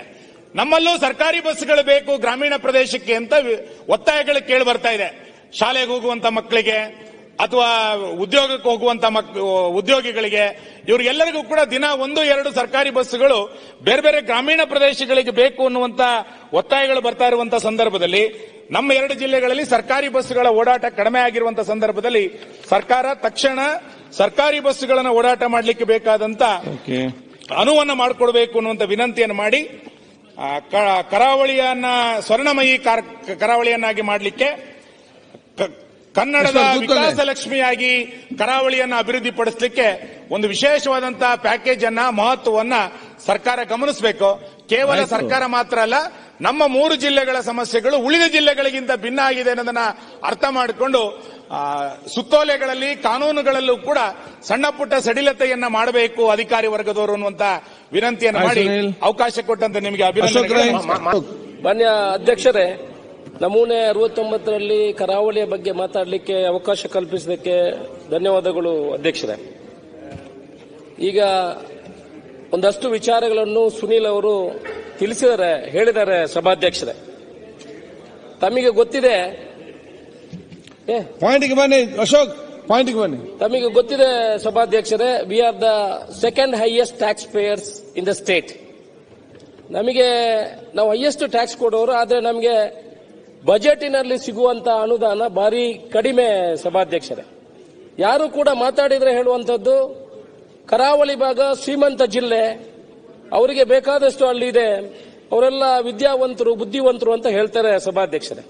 ನಮ್ಮ ಗ್ರಾಮೀಣ ಪ್ರದೇಶಗಳಿಗೆ ಹೋದ್ರೆ ಅಲ್ಲಿ ಈಗ ಕೂಡ ತುಂಬಾ ಜನ ಮನೆ ಇಲ್ಲದೆ ಇದ್ದಾರೆ ಸಭಾಧ್ಯಕ್ಷರೇ. ಗುಡಿಸಲುಗಳಲ್ಲಿ ಜೀವನ ಮಾಡುವವರು ಕೂಡ ನಮ್ಮ ಆ ಕಡೆ ಇದ್ದಾರೆ ಸಭಾಧ್ಯಕ್ಷರೇ. ಈಗ ಮಳೆಹನಿ ಬಗ್ಗೆ, ಕಳೆದ ವರ್ಷ ತುಂಬಾ ಮಳೆ ಬಂದಿದೆ. ಈ ಮಳೆಹನಿಯಿಂದ ತುಂಬಾ ಗ್ರಾಮೀಣ ಪ್ರದೇಶಗಳಲ್ಲಿ ತೊಂದರೆಗಳಾಗಿದೆ, ಗುಡ್ಡ ಕುಸಿತ ಆಗಿದೆ, ಮನೆ ಬಿದ್ದಿದೆ. ಮನೆ ಯಾವ ಬಿದ್ದಿರುವ ಮನೆಗೆ 5 ಲಕ್ಷ ರೂಪಾಯಿ ಕೊಡ್ತೀವಿ ಅಂತ ಸರ್ಕಾರ ಘೋಷಣೆ ಮಾಡಿದೆ ಸಭಾಧ್ಯಕ್ಷರೇ. ಆದ್ರೆ ಈಗ ಬಂದಿರುವಂತದ್ದು ಪ್ರತಿಯೊಬ್ಬರಿಗೆ 1 ಲಕ್ಷ ರೂಪಾಯಿ ಬಂದಿದೆ. ಇನ್ನು 4 ಲಕ್ಷ ರೂಪಾಯಿ ಇವತ್ತಿನವರೆಗೆ ಸರ್ಕಾರದಿಂದ ಬಂದಿಲ್ಲ ಸಭಾಧ್ಯಕ್ಷರೇ. ಗುಡ್ಡ ಕುಸಿತ ಎಲ್ಲಾ ಕಡೆ ಮನೆ ಗುಡ್ಡ ಕುಸಿತ ಆಗಿರೋದ್ರಿಂದ ಇನ್ನೂ ಕೂಡ ಆ ಮಣ್ಣನ್ನು ಕೂಡ ತೆರವುಗೊಳಿಸಲಿಕ್ಕೆ, ಅಲ್ಲಿ ಹೋಗ್ಲಿಕ್ಕೆ ದಾರಿಯನ್ನು ಕೂಡ ಮಾಡಿಕೊಡುವಂತ ಕೆಲಸಗಳಾಗಲಿಲ್ಲ. ಹಿಂದೆ ಸದನದಲ್ಲಿ ನಮ್ಮ ಕಂದಾಯ ಸಚಿವರು ಹೇಳಿದ್ರು, ಒಂದು ಸ್ಟೇಟ್ಮೆಂಟ್ ಅನ್ನು ಕೊಟ್ಟಿದ್ರು. ಸುಮಾರು 300 ಕೋಟಿ ರೂಪಾಯಿ ಅನುದಾನಗಳನ್ನು ಕೊಟ್ಟಿದೆ. ಬೇರೆ ಬೇರೆ ಕಡೆ ಏನು ತೊಂದರೆಗಳಾಗಿದೆ ಅದನ್ನು ಸರಿ ಮಾಡುವಂತಹ ಕೆಲಸವನ್ನು ಕೆಲಸ ಮಾಡ್ತೀನಿ ಅನ್ನೋ ವಿಚಾರವನ್ನು ಹೇಳಿದ್ರು. ಆದ್ರೆ ಇವತ್ತಿನವರೆಗೆ ಅಂತ ಯಾವುದೇ ರಸ್ತೆಯನ್ನು ಸರಿ ಮಾಡುವಂತದ್ದು, ಗುಡ್ಡ ಕುಸಿತ ಆಗಿರುವಂತದ್ದು, ಮನೆ ಬಿದ್ದವರಿಗೆ ಅನುದಾನವನ್ನು ಕೊಡುವಂತದ್ದು ಆಗಲಿಲ್ಲ ಸಭಾಧ್ಯಕ್ಷರೇ. ಕುಡಿಯುವ ನೀರಿನ ಬಗ್ಗೆ ಈಗಲೂ ಕೂಡ ಹಾಹಾಕಾರ ಕರಾವಳಿ ಭಾಗದಲ್ಲಿ ಇದೆ ಸಭಾಧ್ಯಕ್ಷರೇ. ಎತ್ತಿನ ಹೊಳೆಯಲ್ಲಿ ನೀರು ಆ ಕಡೆ ಹರಿಯುವ ಹೋಗಿದೆ. ನಮ್ಮ ನದಿಗಳು ಬತ್ತಿ ಹೋಗುವಂತಹ ಪರಿಸ್ಥಿತಿ ಆಗಿದೆ. ಪಶ್ಚಿಮ ವಾಹಿನಿಯಲ್ಲಿ ನಮಗೆ ಹೆಚ್ಚಿನ ಅನುದಾನವನ್ನು ಕೊಡುವಂತಹ ಕೆಲಸವನ್ನು ಮಾಡ್ತೇನೆ ಅಂತ ಹೇಳಿದರೆ ಈ ಹಿಂದೆ 5 ವರ್ಷದಿಂದ ಕೂಡ ನಮಗೆ ಬಜೆಟಿನಲ್ಲಿ ಯಾವುದೇ ದುಡ್ಡು ಬಂದಿಲ್ಲ ಸಭಾಧ್ಯಕ್ಷರೇ. ಅದರಿಂದ ನಾನು ಹೇಳುವಂತದ್ದು, ಮುಂದಿನ ದಿವಸಗಳಲ್ಲಿ ಎತ್ತಿನ ಹೊಳೆಯಿಂದ ಏನು ಅಲ್ಲಿ ನೀರು ನದಿಯಲ್ಲಿ ಕಡಿಮೆ ಆಗ್ತದೆ, ಪಶ್ಚಿಮ ವಾಹಿನಿಗೆ ಒಂದಷ್ಟು ದುಡ್ಡನ್ನು ಕೊಡುವಂತಹ ಕೆಲಸ ಈ ವರ್ಷ ಮುಖ್ಯಮಂತ್ರಿಗಳು ಹೇಳಿದ್ದಾರೆ. ಪಶ್ಚಿಮ ವಾಹಿನಿಯಲ್ಲಿ ನಿಮಗೆ ಕಿಂಡಿ ಅಣೆಕಟ್ಟುಗಳನ್ನು ಕೊಡುವಂತಹ ಕೆಲಸವನ್ನು ಮಾಡ್ತೇವೆ, ಉಪ್ಪಿನಂಗಡಿಯಲ್ಲಿ ಒಂದು ದೊಡ್ಡ ಡ್ಯಾಮ್ ಅನ್ನು ಕೊಡುವಂತಹ ಕೆಲಸವನ್ನು ಕೂಡ ಮಾಡ್ತೇವೆ ಅನ್ನೋ ಭರವಸೆಯನ್ನು ಕೊಟ್ಟಿದ್ದಾರೆ ಸಭಾಧ್ಯಕ್ಷರೇ. ಅದನ್ನು ಆದಷ್ಟು ಬೇಗ ನಮಗೆ ಕೊಡುವಂತಹ ಕೆಲಸಗಳನ್ನು ಮಾಡಬೇಕು ಅಂತ ನಾನು ವಿನಂತಿ ಮಾಡಿಕೊಳ್ತೇನೆ ಸಭಾಧ್ಯಕ್ಷರೇ. ಮಂಗಳೂರಿನಲ್ಲಿ ಮಂಗಳ ಕಾರ್ನಿಸ್ ಅಂತ ಒಂದು ರಸ್ತೆಯನ್ನು ಮಾಡಬೇಕು ಅಂತ ನಮ್ಮ ವಿನಂತಿ. ಹಿಂದಿನ 5 ವರ್ಷದಲ್ಲಿ ಕೂಡ ಇದಕ್ಕೆ ಬೇಡಿಕೆ ಇತ್ತು ಸಭಾಧ್ಯಕ್ಷರೇ. ಒಂದು ಸಮುದ್ರ ತೀರದಲ್ಲಿ ಮಂಗಳ ಕಾರ್ನಿಸ್ ರಸ್ತೆಯನ್ನು ಮಾಡಬೇಕು. ಇದರಿಂದ ಸಮುದ್ರದ ತೀರ ಕೂಡ ಅಭಿವೃದ್ಧಿ ಹೊಂದುತ್ತದೆ. ಅದಕ್ಕೆ ಸುಮಾರು 800 ಕೋಟಿ ರೂಪಾಯಿಗಳ ಅನುದಾನದ ಅವಶ್ಯಕತೆ ಇದೆ. ಅದನ್ನು ಹಂತವಂತಾಗಿ ಕೊಟ್ಟರು ನಮ್ಮ ಸರ್ಕಾರ ಒಂದು ಒಳ್ಳೆ ಕೆಲಸ ಮಾಡಿದಂತ ಅರ್ಥದಲ್ಲಿ ಪ್ರವಾಸೋದ್ಯಮ ಇಂಪ್ರೂವ್ಮೆಂಟ್ ಆಗ್ತದೆ ಸಭಾಧ್ಯಕ್ಷರೇ. ಪ್ರವಾಸೋದ್ಯಮಕ್ಕೆ ಹೆಚ್ಚಿನ ಒತ್ತನ್ನು ನಮ್ಮ ಕರಾವಳಿ ಭಾಗಕ್ಕೆ ಕೊಡಬೇಕು ಅಂತ ನಮ್ಮ ವಿನಂತಿ ಇತ್ತು. ಅದರ ಬಗ್ಗೆ ಸುನೀಲ್ ಕುಮಾರ್ ಅದರ ಬಗ್ಗೆ ಹೇಳಿದ್ದಾರೆ ಸಭಾಧ್ಯಕ್ಷರೇ. ದೇವಸ್ಥಾನಗಳು, ಎಲ್ಲ ಪ್ರಸಿದ್ಧ ದೇವಸ್ಥಾನಗಳು ನಮ್ಮ ಕರಾವಳಿ ಭಾಗದಲ್ಲಿದೆ. ದೇವಸ್ಥಾನಗಳನ್ನು ಲಿಂಕ್ ಮಾಡುವಂತಹ ಒಂದು ರಸ್ತೆಯನ್ನು ಮಾಡಿದ್ರೆ ಇಡೀ ಕರಾವಳಿ ಕರ್ನಾಟಕದ ಜನ ಅಲ್ಲ, ಇಡೀ ದೇಶದ ಜನ ಇವತ್ತು ಕರಾವಳಿ ಭಾಗಕ್ಕೆ ಯಾತ್ರಾರ್ಥಿಗಳು ಭಕ್ತಾದಿಗಳು ಬರ್ತಾರೆ. ಯಾಕಂತ ಹೇಳಿದ್ರೆ ಕರಾವಳಿಗೆ ಬಂದ ಕೂಡಲೇ ಅವ್ರಿಗೆಲ್ಲ ಆತಿಥ್ಯ ಸಿಗ್ತದೆ ಸಭಾಧ್ಯಕ್ಷರೇ. ಅವರಿಗೆ ವಸತಿನ ವ್ಯವಸ್ಥೆ, ಊಟದ ವ್ಯವಸ್ಥೆ, ಬೆಳಗ್ಗೆ ಫಲಾಹಾರದ ವ್ಯವಸ್ಥೆ, ಶಾಲಾ ಮಕ್ಕಳಿಂದ ಹಿಡಿದು ಫಿಲ್ಮ್ ಸ್ಟಾರ್ ಇಂದ ಹಿಡಿದು ರಾಜಕೀಯ ದೊಡ್ಡ ದೊಡ್ಡ ವ್ಯಕ್ತಿಗಳು ಇಡೀ ದೇಶದಿಂದ ಇವತ್ತು ಕರಾವಳಿ ಭಾಗಕ್ಕೆ ಬರ್ತಾರೆ ಸಭಾಧ್ಯಕ್ಷರೇ. ದೇವಸ್ಥಾನಗಳ ಅಭಿವೃದ್ಧಿಗೆ ಕೂಡ ಒತ್ತು ಕೊಡುವಂತಹ ಕೆಲಸಗಳನ್ನು ಮಾಡಬೇಕು ಅಂತ ನಿಮ್ಮ ಮೂಲಕ ವಿನಂತಿ ಮಾಡಿಕೊಳ್ತೇನೆ ಸಭಾಧ್ಯಕ್ಷರೇ. ಇವತ್ತು ಕಂಬಳ ಇರಬಹುದು, ನಾವು ನಮ್ಮ ಮುಖ್ಯಮಂತ್ರಿಗಳ ಮತ್ತೆ ಉಪಮುಖ್ಯಮಂತ್ರಿಗಳ ಸಹಾಯದಿಂದ ಇಲ್ಲಿ ಬ್ಯಾಂಗ್ಳೂರಿನಲ್ಲಿ ಅರಮನೆ ಮೈದಾನದಲ್ಲಿ ಕಂಬಳ ಮಾಡಿದ್ದೇವೆ ಸಭಾಧ್ಯಕ್ಷರೇ. ಸುಮಾರು 20-25 ಲಕ್ಷ ಜನ ಕಂಬಳವನ್ನು ವೀಕ್ಷಣೆ ಮಾಡಿದ್ರು ಸಭಾಧ್ಯಕ್ಷರೇ. ಅದೇ ರೀತಿ ಯಕ್ಷಗಾನ ಇರಬಹುದು, ಕಂಬಳ ಇರಬಹುದು, ಇದಕ್ಕೆ ಕೂಡ ಒತ್ತು ಕೊಡುವಂತಹ ಕೆಲಸಗಳನ್ನು ನಾವು ಮಾಡಬೇಕು ಸಭಾಧ್ಯಕ್ಷರೇ. ತುಳು ಭಾಷೆಯನ್ನು ನಾವು ಯಾವತ್ತಿಂದ ರಾಜ್ಯದ ಹೆಚ್ಚುವರಿ ಭಾಷೆಯನ್ನಾಗಿ ಮಾಡಬೇಕು ಅಂತ ಸತತ 4 ಬಾರಿ ಸದನದಲ್ಲಿ ವಿನಂತಿ ಮಾಡಿಕೊಂಡಿದ್ದೀವಿ ಸಭಾಧ್ಯಕ್ಷರೇ. ಇದಕ್ಕೆ ಯಾವುದೇ ಖರ್ಚುಗಳಿಲ್ಲ. ಏನಾಗ್ಬೇಕು ಹೇಳಿ ಈಗ ಮಲಪುಳೆ ಬುಕ್ಕದ ಮಾಡಬೇಕಲ್ಲ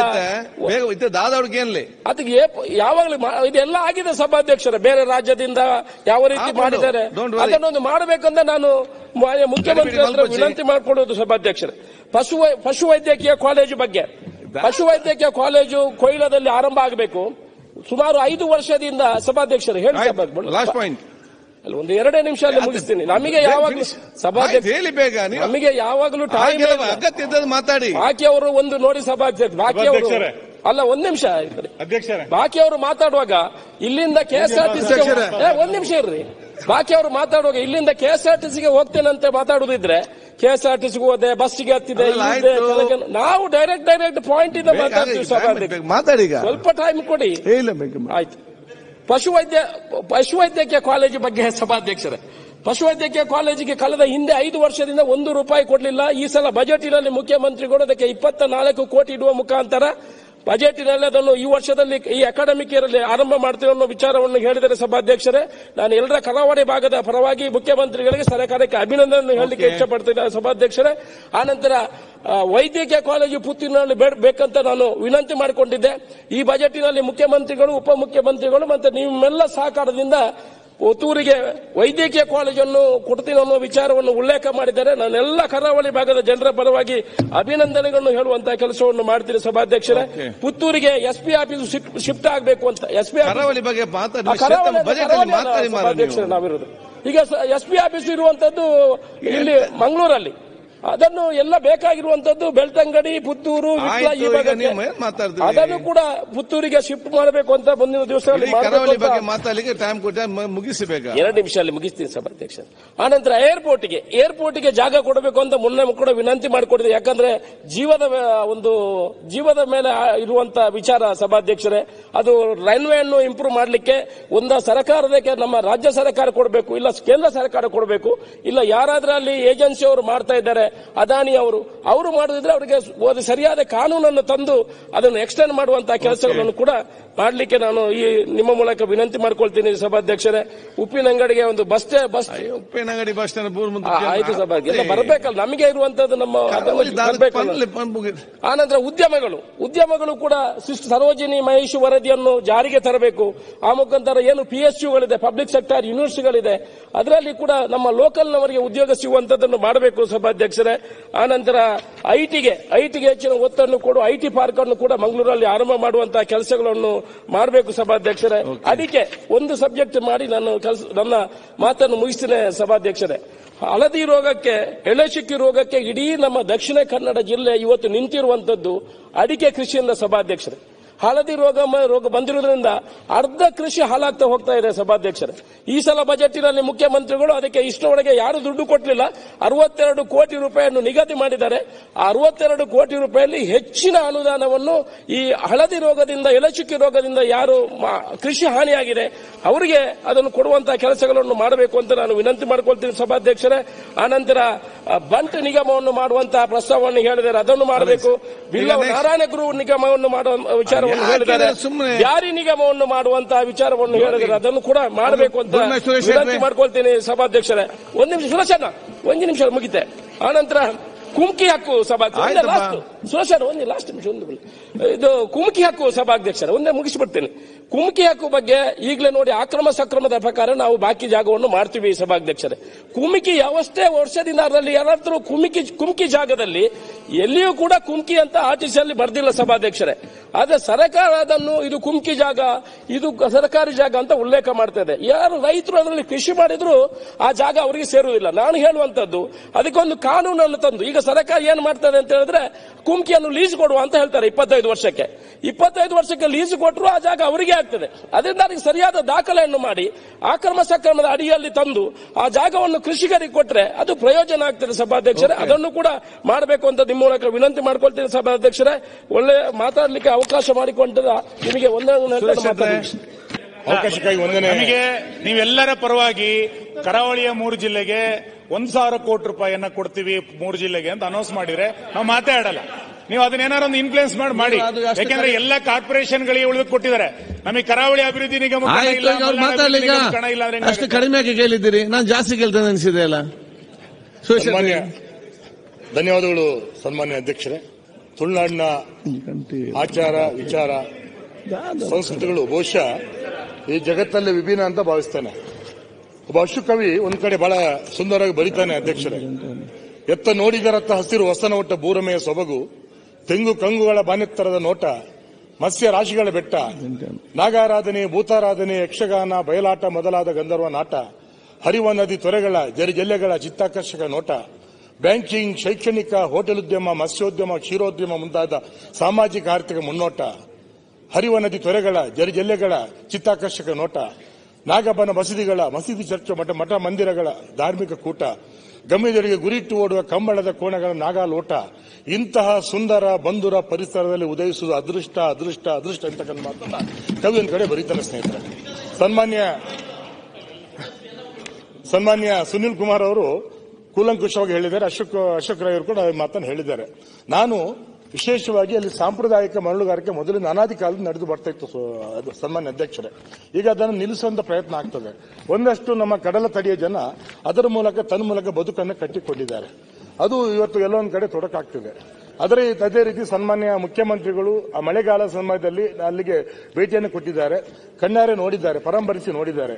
ಅಲ್ಲಿ ವಿಶೇಷವಾಗಿ ಭೌಗೋಳಿಕ ಸನ್ನಿವೇಶ ಆ ರೀತಿ ಇರೋದ್ರಿಂದ ಅಲ್ಲಿ ವರ್ಷಂಪ್ರತಿ ಮಳೆಗಾಲ ಸಮಯದಲ್ಲಿ ವರ್ಷಂಪ್ರತಿ ಮಳೆ ಬರ್ತದೆ, ಅಲ್ಲಿ ಆ ರಸ್ತೆಗಳು ಹಾಳಾಗ್ತವೆ. ಹಾಗಾಗಿ ಅತ್ಯಂತ ಒತ್ತಡದ ರೀತಿಯಲ್ಲಿ ನಾವಿದ್ದೀವಿ. ಒಂದು ರೀತಿಯಲ್ಲಿ ನನ್ನ ವೈಯಕ್ತಿಕ ಅನಿಸಿಕೆ ಅಂತ ಹೇಳಿದ್ರೆ ತಿರುಕನ ಕನಸು. ಬಹುಶಃ ತಿರುಕ ರಾತ್ರಿಯೆಲ್ಲ ನಿದ್ದೆ ಮಾಡುವಾಗ ಅವನಿಗೆ ಸಾಮ್ರಾಜ್ಯ ಕಟ್ಟಿದಂತ ರಾಜನಾಗಂತ ಒಂದು ಕನಸು ಬೀಳ್ತದೆ. ಬೆಳಿಗ್ಗೆ ಎದ್ದೊಳಗೆ ಮತ್ತೆ ಅದೇ ರೀತಿಯ ಜೋಳಿ ಹಾಕೊಂಡು ಹೋಗ್ತಾನೆ. ಹಾಗಾಗಿ ಇವತ್ತು ನಮ್ಮ ಪ್ರಥಮ ಬಾರಿಗೆ ನಾವೆಲ್ಲ ಶಾಸಕರಾಗಿದ್ವಿ. ಹಾಗಾಗಿ ಅಧ್ಯಕ್ಷರೇ, ನಮಗೆ ರಕ್ಷಣೆಗೆ ನೀವು ಬರಬೇಕು.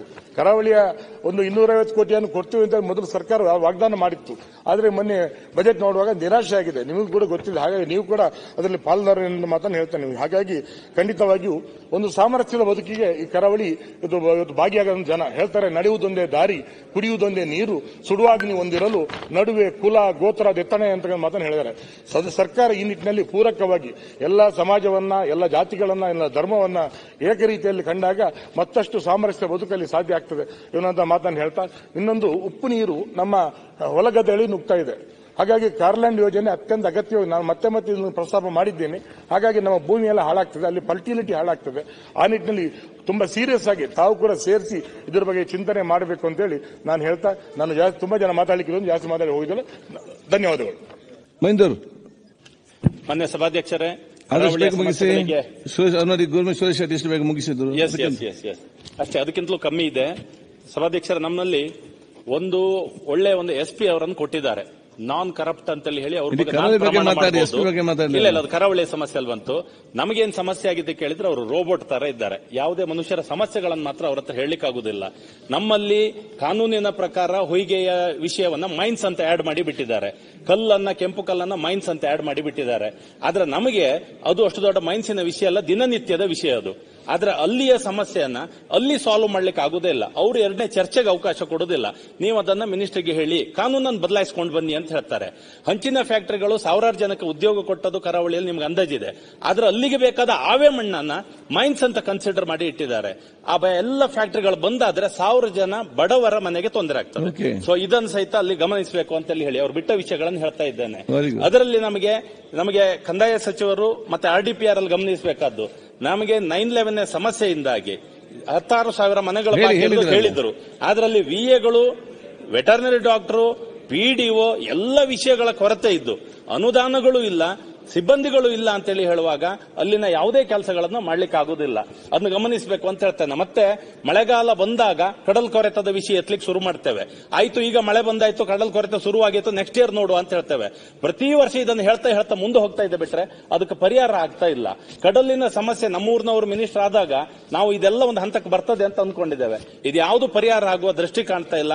ಕಡಲ ಮಕ್ಕಳ ಕೂಗು ಇಲ್ಲಿವರೆಗೆ ಕೇಳ್ತಾ ಇಲ್ಲ ಅನ್ನೋದು ನೋವಾಗಿದೆ. ಸೊ ಅದಕ್ಕೂ ಸಹಿತ ಏನಾದ್ರೂ ಒಂದು ಪರಿಹಾರ ಹೇಳಬೇಕು ಅಂತ ಅಂದ್ಕೊಳ್ತೇವೆ. ಜೊತೆಗೆ ಸರ್ಕಾರಿ ಶಾಲೆಗಳು ಬೀಳುವ ಪರಿಸ್ಥಿತಿ, ಅಪಾಯದ ಶಾಲೆಗಳು, ಅದು ನೂರಾರು ಕರಾವಳಿ ಬಗ್ಗೆ ಮಾತಾಡಿ. ಆದ್ರೆ ಶಾಲೆಗಳದ್ದು ಕರಾವಳಿ ಎಲ್ಲ ಮಳೆದು ಬಂತಲ್ಲಿ ಆಗುವಾಗ ಈ ಸಮಸ್ಯೆ ಅಂತಲೇ ಆಗ್ತದೆ. ಸೊ ಹಾಗಾಗಿ ಇದನ್ನು ಸಹಿತ ಇದು ಪರಿಹಾರಕ್ಕೆ ದಾರಿ ಮಾಡ್ಕೋಬೇಕು. ನಾವೆಲ್ಲರೂ ಒಟ್ಟಾಗಿ ಹೇಳಿದ ಎಲ್ಲಾ ಸಮಸ್ಯೆಗಳಿಗೆ ಇದಕ್ಕೊಂದ್ ಸರ್ತಿ ವಿಶೇಷ ಗಮನ ಕೊಡದೇ ಇದ್ರೆ ಕೇಳೋದಿಲ್ಲ ಅಂತ ಆಗ್ತದೆ. ಇದನ್ನು ಮಾಡಬೇಕು ಅಂತ ಕೇಳ್ಕೊತೇನೆ. ಧನ್ಯವಾದ. ಮಾನ್ಯ ಅಧ್ಯಕ್ಷರೇ, ಕರಾವಳಿ ಬಗ್ಗೆ ಮಾತನಾಡಲಿಕ್ಕೆ ಅವಕಾಶವನ್ನು ಕೊಟ್ಟಿದ್ದಕ್ಕಾಗಿ ಧನ್ಯವಾದಗಳು. ಬೇಕಾದಷ್ಟು ನ್ಯಾಚುರಲ್ ಆಗಿ ಸಿಗುವಂತದ್ದು, ಕಾಡಿರ್ಬೋದು, ಮರಳಿರ್ಬೋದು, ವಿದ್ಯೆ ಇರ್ಬೋದು, ನಮ್ಮಲ್ಲಿ ಬೇಕಾದಷ್ಟು ಕೃಷಿ, ಚಿಕ್ಕ ಚಿಕ್ಕ ಗದ್ದೆಗಳು ನಮ್ಮಲ್ಲಿ 20 ಗುಂಟೆ 30 ಗುಂಟೆ ಜಾಗ, ತೋಟ, ಅಡಿಕೆ ತೋಟ, ಬರೇ 20 ಗುಂಟೆಯಲ್ಲಿ. ಈಗ ಕರಾವಳಿಯ ಸಮಸ್ಯೆ ಸರ್ಕಾರದ ಗಮನಕ್ಕೆ ತನ್ನಿ. ಇದು ಅರ್ಧ ಗಂಟೆ ಚರ್ಚೆ. ಇದೆಲ್ಲ ಬಜೆಟ್ ಅಲ್ಲಿ ನಿಮ್ಗೆ ಎಷ್ಟು ಗಂಟೆ ಗಟ್ಟಲೆ ಬೇಕಾದ್ರೂ ಮಾತಾಡಬಹುದು. ನೀವು ಮುಖ್ಯವಾಗಿ ಈ ಕರಾವಳಿಗೆ 4 ಮುಖ್ಯ ಪಾಯಿಂಟ್ ಹೇಳಿದ್ರು, ಸೀಮಿತವಾಗಿ ಮಾತಾಡಿ ಅಷ್ಟೇ ಇರುವುದು ಅಂತ. ಅಧ್ಯಕ್ಷ, ನಾನು ಹೇಳೋದು, ನಾನು ಕಳೆದ ವಿಧಾನಸಭೆಯಲ್ಲಿ ಸುಮಾರು ಅರ್ಧ ಗಂಟೆ ಮಾತಾಡಿದ್ರು ಸಹ ಅದಕ್ಕೆ ಒಂದೇ ಒಂದು ಪರಿಹಾರ ಸಿಕ್ಕಿಲ್ಲಲ್ಲ. 5 ನಿಮಿಷ ಮಾತಾಡಿಲ್ಲ. ಇನ್ನೂ ಒಂದು ಅರ್ಧ ಗಂಟೆ ಜಾಸ್ತಿ ಮಾತಾಡಿದ್ರೆ ಏನಾದ್ರೂ ಒಂದು ಪರಿಹಾರ ಸಿಗಬಹುದಾ ಹೇಗೆ ಅಂತ ನನ್ನ ಒಂದು ಅನಿಸಿಕೆ ಇದೆ. ನೋಡುವುದು, ನಾವು ಮಾತಾಡಿದ್ರು ಸಿಗ್ತಾ ಇಲ್ಲ. ನಮ್ಮಲ್ಲಿ ನ್ಯಾಚುರಲ್ ರಿಸೋರ್ಸಸ್ ಗಳಿದ್ದಾವೆ, ಮಧ್ಯವರ್ತಿ ಸ್ಥಳ ಇದೆ. ಕುಮಟಾ, ಅಂಕೋಲಕ್ಕೆ ಮಧ್ಯ, ಸಿರ್ಸಿಗೆ ಮಧ್ಯ, ಭಟ್ಕಳ್ಗೆ ಮಧ್ಯ, ಎಲ್ಲಾ ತಾಲೂಕಿಗೆ ಮಧ್ಯವರ್ತಿ ಸ್ಥಳ ಕುಮಟಾ ಇದೆ. ಅಲ್ಲೇ ರೈಲ್ವೆ ಸ್ಟೇಷನ್ ಇದೆ. ಹೀಗಾಗಿ ಪ್ರತಿಯೊಬ್ಬ ರೋಗಿಗಳಿಗೂ ಸಹ ಬರ್ಲಿಕ್ಕೆ ಆಯ್ತು. ಅನುಕೂಲ ಆಗ್ತದೆ. ಸೂಪರ್ ಸ್ಪೆಷಾಲಿಟಿ ಆಸ್ಪತ್ರೆ ಒಂದಾದ್ರೂ ಓಕೆ. ಕೊಡಿ, ಸರಿ. ಏನೂ ಕೊಡ್ಲಿಕ್ಕೆ ಸಾಧ್ಯ ಇಲ್ಲ. ಏರ್ಪೋರ್ಟ್ ಮಾಡಿ ಆಯ್ತು ಹೇಳಿದ್ರಲ್ಲ. ಮೆಡಿಕಲ್ ಕಾಲೇಜ್ ಕಾರವಾರದಲ್ಲಿದೆ. ಇವತ್ತು ಬೇಗ. ಹೂಳೆತ್ತುವಂತ ಕಾರ್ಯಕ್ರಮ ಆಗ್ಬೇಕಾಗಿದೆ ನಮ್ಮಲ್ಲಿ. ಹೂಳೆತ್ತುವ ಕಾರ್ಯಕ್ರಮ ಆಗದೆ ಇದ್ರೆ ಮೀನುಗಾರರಿಗೆ ಸಮಸ್ಯೆ ಆಯ್ತು. ಉಮನತ್ ಕೋಟ್ಯಾನ್ ರೀ ಕೂತ್ಕೊಳ್ಬೇಕಲ್ಲ, ಕೂತ್ಕೊಳ್ತಾರೆ. Thank you.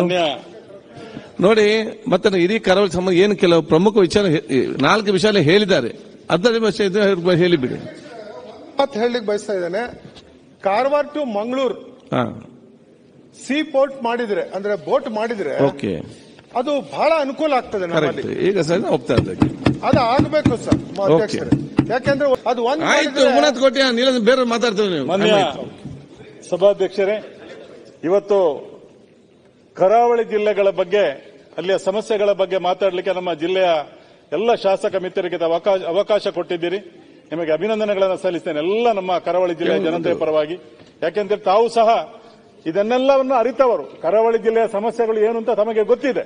ನಮ್ಮ ಸುನೀಲ್ ಕುಮಾರ್ ಅವರು ಅದನ್ನು ಎಳೆಯಾಗಿ ಬಿಡಿಸಿ ಸಂಪೂರ್ಣವಾಗಿ ಹೇಳಿದ್ದಾರೆ. ಆದ್ರೂ ನಾನೊಂದು 2 ಅಂಶವನ್ನ ಈ ಸಂದರ್ಭದಲ್ಲಿ, ಕರಾವಳಿ ಜಿಲ್ಲೆ ಅಂತ ಹೇಳಿದ ಕೂಡಲೇ ನಮಗೆ ಗೊತ್ತಿದೆ, ಪರಶುರಾಮ ದೇವರು ಕೊಡಲಿಯನ್ನ ಸಮುದ್ರಕ್ಕೆ ಬಿಸಾಡಿ ಸೃಷ್ಟಿ ಮಾಡಿದಂತ ತುಳುನಾಡು. ಅದು ನಾಗಾರಾಧನೆ, ಭೂತಾರಾಧನೆ, ದೈವಾರಾಧನೆ ಒಂದು ಪಾರಂಪರಿಕವಾದಂತಹ ನಾಡು. ಇವತ್ತು ಬೇರೆ ಬೇರೆ ದೇಶಗಳಲ್ಲಿ, ಬೇರೆ ಬೇರೆ ರಾಜ್ಯಗಳಲ್ಲಿ ಏನು ಅನಾಹುತಗಳಾಗ್ತವೆ, ಬೇರೆ ಬೇರೆ ರೀತಿಯ ಸುನಾಮಿ, ಭೂಕಂಪದೆಲ್ಲ ಆಗ್ತದೆ. ಆದ್ರೆ ನಮ್ಮ ಅವಿಭಜಿತ ದಕ್ಷಿಣ ಕನ್ನಡ ಜಿಲ್ಲೆ ಮತ್ತು ಕರಾವಳಿ ಭಾಗದಲ್ಲಿ ಇದು ಯಾವುದೇ ಇಲ್ಲ. ಯಾಕೆ ಅಂತ ಹೇಳಿದ್ರೆ ದಿನನಿತ್ಯ ನೋಡಿದರೆ ಬ್ರಹ್ಮಕಲಶ, ನಾಗಮಂಡಲ, ಅಶ್ಲೇಷ ಆಗುವಂತಹದ್ದು ನಮ್ಮ ನಾಡು. ಅಂತ ಪುಣ್ಯ ಭೂಮಿ. ಇವತ್ತು ಇವರು ನಮ್ಮ ಗಂಟಿಹೊಳೆಯವರೊಂದು ಮಾತು ಹೇಳಿದ್ರು. ಏನಂತ ಕೇಳಿದ್ರೆ, ನಮ್ಮಲ್ಲಿ ನಿಮಗೆ ಗೊತ್ತಿರುವ ಹಾಗೆ ಹೊಯ್ಗೆಯ ಯಾವುದೇ ರೀತಿಯ ನಮಗೆ ಸಮಸ್ಯೆ ಅಲ್ಲಿ ಇಲ್ಲ. ಪಾರಂಪರಿಕವಾಗಿ ದೋಣಿಯಲ್ಲಿ ಮುಳುಗಿ ಹೊಯ್ಗೆಯನ್ನು ತೆಗೆತಿರುವಂತಹ ಸಂದರ್ಭದಲ್ಲಿ ಬಹಳ ಒಂದು ಕಮ್ಮಿ ಬೆಲೆಯಲ್ಲಿ ಅದು ಎಲ್ಲರಿಗೆ ಸಿಗ್ತಾ ಇತ್ತು. ಈಗ ಏನಾಗಿದೆ ಅಂತ ಕೇಳಿದ್ರೆ ಅದೊಂದು ಬ್ಲಾಕ್ ಮಾರ್ಕೆಟಿನ ಒಂದು ದೊಡ್ಡ ದಂಧೆ ಆಗಿದೆ. ತಮಗೆ ಗೊತ್ತಿದೆ, ಇವತ್ತು ಬಡವರಿಗೆ ಮನೆ ಕಟ್ಟಲಿಕ್ಕೆ ನಾವು ಸರ್ಕಾರದಿಂದ 1,25,000 ಎಷ್ಟ ಕೊಡ್ತೇವೆ ಆಶಯದಲ್ಲಿ, ಅದಕ್ಕೆ ಇದಕ್ಕೆಲ್ಲ. ಇವಾಗ ಏನಾಗಿದೆ, ಬೇಕಾದಷ್ಟು ಹೊಯ್ಗೆ ಇದೆ, ಆದರೆ ಅದನ್ನು ತೆಗೆಯಲಿಕ್ಕೆ ಆಗುದಿಲ್ಲ. ಯಾವ್ದಾವ್ದು ಸೇತುವೆಯ ಮಧ್ಯದಿಂದ, ಸೇತುವೆಯ ಬದಿಯಿಂದ ಇವತ್ತು ಪೈಪ್ ಹಾಕಿ, ಮೋಟರ್ ಹಾಕಿ, ಮಿಷಿನ್ ಹಾಕಿ ಪೈಪ್ ಹೊಯ್ಗೆ ಮರಳು ಸಂಬಂಧ ಹೇಳಿದ್ದೀರಿ, ಅಲ್ಲ, ಎಷ್ಟೋ ಸೇತುವೆಗಳು ಕುಸಿಯುವಂತ ಸಂದರ್ಭದಲ್ಲಿ ಇದೆ ಇವತ್ತು ನಮ್ಮ ಜಿಲ್ಲೆಯಲ್ಲಿ. ಅದಕ್ಕಾಗಿ ಮೊದಲಾಗಿ ನಾನು ಹೇಳುವಂತದ್ದು ಒಂದೇ, ಬಡವರಿಗೆ ಉಪಕಾರ ಆಗ್ಲಿಕ್ಕಾಗಿ ಆ ಹೊಯ್ಗೆ ಬೇಕಾದಷ್ಟಿದೆ, ಅದನ್ನಿಗೆ ನೆರೆ ಬರ್ತಾ ಇದೆ ಹೂಳು ತುಂಬಿ. ಅದನ್ನು ತೆಗೆಯಲಿಕ್ಕೆ ಪಾರಂಪರಿಕವಾಗಿ ಹಿಂದೆ ಹೇಗೆ ತೆಗೆಯುತ್ತಿದ್ರು ಅದೇ ರೀತಿಯಲ್ಲಿ ಅದನ್ನು ಸುಲಲಿತವಾಗಿ ತೆಗೆಯುವಂತ ಒಂದು ಕ್ರಮ, ಒಂದು ಕಾನೂನನ್ನ ತಾವು ನಮ್ಮ ಅವಿಭಜಿತ ಜಿಲ್ಲೆಗಳಿಗೆ ತರಬೇಕು ಅಥವಾ ಕರಾವಳಿ ಭಾಗಕ್ಕೆ ತರಬೇಕು ಅಂತ ನಿಮ್ಮ ಮೂಲಕ ಮಾನ್ಯ ಮಂತ್ರಿಗಳನ್ನು ನಾನು ಕೇಳಬಯಸ್ತೇನೆ. ಅದೇ ರೀತಿಯಲ್ಲಿ ನಮಗೆ ಗೊತ್ತಿರುವ ಹಾಗೆ ನಮ್ಮ ಜಿಲ್ಲೆಯಲ್ಲಿ ಈಗಾಗಲೇ ಹೇಳಿದಾಗೆ, ಸುನೀಲ್ ರಾವ್ ಹೇಳಿದಾಗೆ 9/11 ಮತ್ತು ಬೇರೆ ಬೇರೆ ರೀತಿಯ ಇವತ್ತು ರೇಷನ್ ಕಾರ್ಡ್ ಇರಬಹುದು, ಬೇರೆ ಬೇರೆ ಸಮಸ್ಯೆಗಳು ಇವತ್ತು ಯಾವಾಗ ನೋಡಿದರೆ ಸರ್ವರಿ ಸರಿಲ್ಲ ಅಂತ ಹೇಳಿಕೊಂಡು ಬಡವರಿಗೆ, ಕಷ್ಟದಲ್ಲಿರೋರಿಗೆ BPL ಕಾರ್ಡ್ ಅಥವಾ ತಿದ್ದುಪಡಿ ಮಾಡುವ ದೊಡ್ಡ ಸಮಸ್ಯೆ ನಮ್ಮ ಜಿಲ್ಲೆಗಳಲ್ಲಿ ಇದೆ.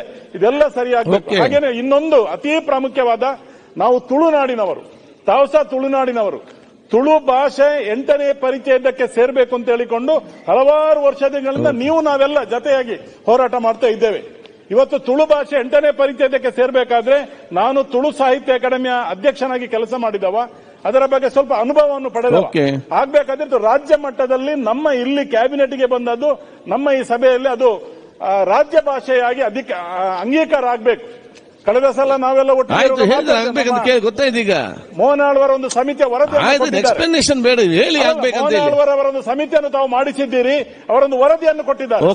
ದಯವಿಟ್ಟು ನಾನು ಇಡೀ ನಮ್ಮ ತುಳುನಾಡಿನ ಜನತೆಯ ಪರವಾಗಿ, ಯಾಕೆಂದ್ರೆ ತುಳುನಾಡು ಇವತ್ತಿನ ಅಲ್ಲ, ತುಳುನಾಡು ಅಂತ ಹೇಳಿದ್ರೆ ವಿಶೇಷವಾದಂತ ಒಂದು ನಾಡು ಅದು. ಯಾಕೆಂತ ಹೇಳಿದ್ರೆ ಆ ತುಳು ಭಾಷೆ, ಆ ತುಳು ಸಂಸ್ಕೃತಿ, ಆ ತುಳು ಸಂಪ್ರದಾಯ ಅದು ನಿಜವಾಗಿ ಜಗತ್ತಿಗೆ ಮಾದರಿ. ಈ ತುಳುನಾಡಿನಿಂದ ಯಾವುದೇ ರಾಜ್ಯಕ್ಕೆ, ಯಾವುದೇ ದೇಶಕ್ಕೆ ಹೋಗ್ಲಿ ತುಳುವರು, ಅಲ್ಲಿ ತುಳುವಿನ ತುಳು ಭಾಷೆಯನ್ನ, ತುಳು ಸಂಸ್ಕೃತಿಯನ್ನ, ತುಳು ಸಂಸ್ಕಾರವನ್ನ ಬೆಳೆಸ್ತಾರೆ. ಅಂತ ಒಂದು ನಾಡಿನ ಅಚ್ಚವಾದಂತ ಒಳ್ಳೆಯ ತುಳು ಭಾಷೆಯನ್ನ ತಾವು ನಮ್ಮ ಸರ್ಕಾರ Okay, ಅದನ್ನೊಂದು next. 8ನೇ ಪರಿಚಯಕ್ಕೆ ಸೇರಿಸಲಿಕ್ಕೆ ಮಾನ್ಯ ಮುಖ್ಯಮಂತ್ರಿಗಳೇ ದಯವಿಟ್ಟು ಅದನ್ನು ರಾಜ್ಯ ಭಾಷೆಯಾಗಿ ಅದನ್ನು ನೀವು ಜಾರಿಗೆ ತರಬೇಕು ಅಂತ ಹೇಳಿಕೊಂಡು ಇದೇ ಅಧಿವೇಶನದಲ್ಲಿ ಮಾಡಬೇಕು ಅಂತ ತಮ್ಮಲ್ಲಿ ಕಳಕಳಿಯಿಂದ ಅಧ್ಯಕ್ಷರ ಮೂಲಕ ಮಾನ್ಯ Very good. ಮುಖ್ಯಮಂತ್ರಿಗಳಲ್ಲಿ ನಾನು ವಿನಂತಿಸ್ತೇನೆ. ಯಶ್ಪಾಲ್. ಹಾಗೆ ಹಲವಾರು ಸಮಸ್ಯೆಗಳ ಬಗ್ಗೆ ನನ್ನ ಮಿತ್ರರು ಮಾತಾಡಬಹುದು. ಆದ್ದರಿಂದ ಸಾಕು, ಇವತ್ತು thank ಅವಕಾಶ you. ಕೊಟ್ಟಿದ್ದೀರಿ. Only ಅದಕ್ಕೆ ನಾನು ಅಭಿನಂದನೆಗಳನ್ನು 2-3 points ಸಲ್ಲಿಸ್ತೇನೆ. ಆತೆ. ಮಾನ್ಯ ಸಭಾಧ್ಯಕ್ಷರೇ ಇರಗೆ ಕೈ ಮುಗಿದು ಸೊಲ್ಮೆ ಸಂದಾವೆ ಒಂದು ಅವಕಾಶ ಕೊರ್ನಿಕ್ಕೆ ಸೊಲ್ಮೇರು. ಧನ್ಯವಾದ.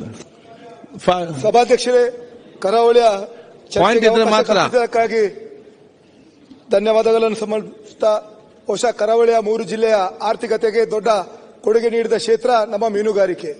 ಬಹುಶಃ 333 ಕಿಲೋಮೀಟರ್ ಅಲ್ಲಿ ಇವತ್ತು ಸಮುದ್ರ ಮೀನುಗಾರಿಕೆ ನಂಬಿಕೊಂಡು ಬಹಳಷ್ಟು ಜನ ಮೀನುಗಾರರು ಅದನ್ನು ನಂಬಿಕೊಂಡಿದ್ದಾರೆ. ಆದರೆ ಸರ್ಕಾರದ ಮೂಲಕ ಈ ಬಜೆಟ್ನಲ್ಲಿ ಯಾವುದೇ ರೀತಿಯ ಅನುದಾನಗಳನ್ನು, ಯಾಕಂದ್ರೆ ಉದ್ಯೋಗ ಅವಕಾಶ ಕಲ್ಪಿಸದೆ ಒಂದು ಹೈ ಪ್ರೋಟೀನ್ ಮೀನುಗಾರಿಕೆ ಸಮಸ್ಯೆ ಇಲ್ಲ ಅಷ್ಟೇ. ದೃಷ್ಟಿಯಲ್ಲಿ ಮೀನುಗಾರಿಕೆಗೆ ವಿಶೇಷವಾದ ಒತ್ತನ್ನು ನೀಡುವಂತಹ ಕೆಲಸಕ್ಕೆ ತಾವು ಕೂಡ ಒಬ್ಬ ಕರಾವಳಿ ಭಾಗದ ಶಾಸಕರಾಗಿದ್ದುಕೊಂಡು ಮೀನುಗಾರ ಸಮೇತ ಅರ್ಥಕೊಂಡಿದ್ದೀರಿ. ಅದರ ಜೊತೆಗೆ ತಮ್ಮ ಕ್ಷೇತ್ರ ನೀಡಿದ್ದು ನಮ್ಮ ಕಾರವಾರ ತನಕ ಇವತ್ತು ಶಾಶ್ವತವಾದ ಈ ತಡೆಗೋಡೆಗೆ, ಸಮುದ್ರ ಕೊರತೆಗೆ ತಡೆಗೋಡೆಗೆ ಒಂದು ಒಳ್ಳೆಯ ರೀತಿಯ ಮಾಸ್ಟರ್ ಪ್ಲಾನ್ ಅನ್ನು ಮಾಡಬೇಕು. ಅದರ ಜೊತೆಗೆ ಕರಾವಳಿ ಭಾಗ ಈಗಾಗಲೇ ಶೈಕ್ಷಣಿಕವಾಗಿ ಬಹಳಷ್ಟು ಸಾಧನೆ ಮಾಡಿದಂತ ಜಿಲ್ಲೆ. ಇವತ್ತು ನಮ್ಮ ಉಡುಪಿ ಜಿಲ್ಲೆಯಲ್ಲಿ ಮಣಿಪಾಲ್ ಇರಬಹುದು, ನಿಟ್ಟೆ ಅಂತ ಶಿಕ್ಷಣ ಸಂಸ್ಥೆಗಳು ಬಹಳಷ್ಟು ಸಹಸ್ರಾರು ವಿದ್ಯಾರ್ಥಿಗಳಿಗೆ ಒಂದು ಒಳ್ಳೆ ರೀತಿಯ ಗುಣಮಟ್ಟದ ಶಿಸ್ತುಬದ್ಧ ವಿಷಯ ನೀಡುತ್ತೆ. ಅದರ ಜೊತೆಗೆ ನಮ್ಮ ಬೇಡಿಕೆ ಏನಂತ ಹೇಳಿದ್ರೆ, ಉಡುಪಿ ಜಿಲ್ಲೆಯಲ್ಲಿ ಒಂದು ಪ್ರತ್ಯೇಕವಾದ ಸರ್ಕಾರಿ ಮೆಡಿಕಲ್ ಕಾಲೇಜ್, ಇಂಜಿನಿಯರಿಂಗ್ ಕಾಲೇಜ್, ಅದೇ ರೀತಿ ಕೃಷಿ ಕಾಲೇಜ್ಗೆ ಬಹಳಷ್ಟು ಡಿಮಾಂಡ್ ಇದೆ. ಆದರೆ ಸರ್ಕಾರದ ಬಗ್ಗೆ ಪ್ರಸ್ತಾವನೆ ಸಲ್ಲಿದ್ದರೂ ಕೂಡ ಆ ರೀತಿ ಯಾವ ರೀತಿಯ ಕ್ರಮವನ್ನು ಕೈಗೊತ್ತಿಕೊಳ್ಳಿಲ್ಲ. ಅದರಿಂದಾಗಿ ತಾವು ಕೂಡ ಕರಾವಳಿಯವರಾಗ್ಲಿಕ್ಕೆ ಹೋಗಿ ಆ ಒಂದು ಮೆಡಿಕಲ್ ಕಾಲೇಜ್, ಕೃಷಿ ಕಾಲೇಜ್, ಇಂಜಿನಿಯರಿಂಗ್ ಕಾಲೇಜಿಗೆ ಅವಕಾಶ ಕಲ್ಪಿಸಿಕೊಡ್ಬೇಕು. ಅದರ ಜೊತೆಗೆ ನಮ್ಮ ಜಿಲ್ಲೆಯಲ್ಲಿ ಅತಿ ಹೆಚ್ಚು ಪ್ರತಿ ವರ್ಷ ಇಂಜಿನಿಯರ್ಸ್ ಇರಬಹುದು, ಡಾಕ್ಟರ್ಸ್, ಪದವೀಧರರು ಇವತ್ತು ತೇರ್ಗಡೆ ಹೊಂತಾರೆ. ಆದ್ರೆ ಅವರು ತಮ್ಮ ಬದುಕನ್ನು ಕಟ್ಕೊಳ್ಳಿಕ್ಕೆ ಬೇರೆ ರಾಜ್ಯಕ್ಕೆ ಇರಬಹುದು, ಬೇರೆ ಜಿಲ್ಲೆಗೆ ಅವರು ಅವಲಂಬಿತವಾಗಿದ್ದಾರೆ. ಅದರಿಂದಾಗಿ ಈಗಾಗಲೇ ಸನ್ಮಾನ್ಯ ಮುಖ್ಯಮಂತ್ರಿಗಳಿಗೆ, ಅದೇ ರೀತಿ ನಮ್ಮ ಐಟಿ ಮಿನಿಸ್ಟ್ರಿಗೆ ಈಗಾಗಲೇ ಮನವಿಯನ್ನು ಮಾಡಿದ್ದೇವೆ. ನಮ್ಮ ಜಿಲ್ಲೆಯಲ್ಲಿ ಒಂದು ಐಟಿ ಪಾರ್ಕಿಗೆ ಒಂದು ಅವಕಾಶ ಕಲ್ಪಿಸಿಕೊಡ್ಬೇಕು. ಯಾಕೆಂದ್ರೆ ಉಡುಪಿ ಸಂಪರ್ಕ ಮಾಡುವ ಸಂದರ್ಭದಲ್ಲಿ ಇಡೀ ರಾಜ್ಯದಲ್ಲಿ ಸಿ ರೂಟ್ ಇರಬಹುದು, ಏರ್ವೇಸ್, ರೈಲ್ವೇಸ್, ಅದೇ ರೀತಿ ಹೈವೇ, ನಮ್ಮ ರೈಲ್ವೇಸ್ ಇರುವಂತಹ ಸಂಪರ್ಕ ಇರುವಂತಹ ಏಕೈಕ ಭಾಗ ನಮ್ಮ ಕರಾವಳಿ ಭಾಗ. ಅದರಿಂದಾಗಿ ಈ ಎಲ್ಲಾ ವಿಚಾರಗಳು ಮನಗೊಂಡು ಕರಾವಳಿಗೆ ಒಂದು ವಿಶೇಷವಾದ ಅವಕಾಶವನ್ನು ಕಲ್ಪಿಸಿಕೊಡ್ಬೇಕು. ಯಾವ ರೀತಿ ಹೈದರಾಬಾದ್, ಕಲ್ಯಾಣ ಕರ್ನಾಟಕಕ್ಕೆ ವಿಶೇಷ ಪ್ಯಾಕೇಜ್ ಅನ್ನು ಕೊಡ್ತೀರಿ, ನಮ್ಮ ಕರಾವಳಿಯ 3 ಜಿಲ್ಲೆಯು ಕೂಡ ಒಂದು ವಿಶೇಷ ಪ್ಯಾಕೇಜ್ ಅನ್ನು ಘೋಷಣೆ ಮಾಡಿ ನಮ್ಮ ಅಭಿವೃದ್ಧಿಗೆ ತಾವು ಸಹಕಾರ ಮಾಡಬೇಕಂತ ವಿನಂತಿಯನ್ನು ಕರಾವಳಿ ಪರವಾಗಿ ತಮ್ಮಲ್ಲಿ ನಾನು ಕೇಳಿಕೊಳ್ತೇನೆ. ಸನ್ಮಾನ್ಯ ಸಭಾಧ್ಯಕ್ಷರೇ, ನಾನು 2 ಸಮಸ್ಯೆಯನ್ನ ತಮ್ಮ ಬಗ್ಗೆ, ಕರಾವಳಿ ಭಾಗ ಸಮಸ್ಯೆನ ತಮ್ಮ ಗಮನಕ್ಕೆ ತರಲಿಕ್ಕೆ ಬಯಸ್ತೇನೆ. ಒಂದು, ನಮ್ಮ ಇಡೀ 2 ಉಭಯ ಜಿಲ್ಲೆಯಲ್ಲಿ ಮನೆಯನ್ನ ಕಟ್ಟಲು ಲ್ಯಾಟ್ರೈಟ್ ಸ್ಟೋನ್, ಕೆಂಪು ಅನ್ನ ಹೆಚ್ಚಾಗಿ ಉಪಯೋಗಿಸ್ತಾ ಇದ್ರು. ಆದರೆ ಹಿಂದೆ ಸರ್ಕಾರ ಅಲ್ಲಿ 3A ಯಲ್ಲಿ ಒಂದು ಪರ್ಮಿಟ್ ಅನ್ನು, ಲೀಸ್ ಅನ್ನು ಕೊಟ್ಟು ಕೆಂಪು ಕಲ್ಲನ್ನ ತೆಗಿಲಿಕ್ಕೆ ಅವಕಾಶ ಮಾಡಿಕೊಡ್ತಾ ಇದ್ದಾರೆ. ಈಗ ಮಂಗಳೂರು, ದಕ್ಷಿಣ ಕನ್ನಡ ಜಿಲ್ಲೆಯಲ್ಲಿ ಯಾವ ಸಮಸ್ಯೆಯೂ ಇಲ್ಲ. ಅದರಲ್ಲಿ ನಮ್ಮ ನಿಮಗೆ ಸಮಸ್ಯೆ. ಉಡುಪಿ ಜಿಲ್ಲೆಯಲ್ಲಿ 3A ಯಲ್ಲಿ ಈಗ ಅವಕಾಶವನ್ನ ಕೊಡ್ತಾ ಇಲ್ಲ. ಯಾವುದೇ ಮನೆಯನ್ನು ಕಟ್ಟಲಿಕ್ಕೆ ಸಹ ಜನರಿಗೆ ಸಾಧ್ಯ ಆಗ್ತಾ ಇಲ್ಲ. ಈ ಸಮಸ್ಯೆಯನ್ನು ಸರ್ಕಾರ ಈ ಅಧಿವೇಶನದಲ್ಲೇ ಗಂಭೀರವಾಗಿ ಪರಿಗಣಿಸಬೇಕು, ಇದನ್ನ ಸರಿಪಡಿಸಿಕೊಡ್ಬೇಕಂತೇಳಿ ಕೇಳಿಕೊಳ್ತಾ ಇದ್ದೀನಿ. ಒಂದೇ ಎರಡೇ ಪಾಯಿಂಟ್ ಹೇಳೋದು ನಾನು. ಒಂದು, ಕರಾವಳಿ ಜಿಲ್ಲೆಯ ಹೆಚ್ಚಿನ ಒಂದು ಕೃಷಿ ಪ್ರದೇಶ, ಸಣ್ಣ ಸಣ್ಣ ನದಿಗಳು ಪಶ್ಚಿಮ ಹರಿದು ಸಮುದ್ರಕ್ಕೆ ಸೇರ್ತದೆ.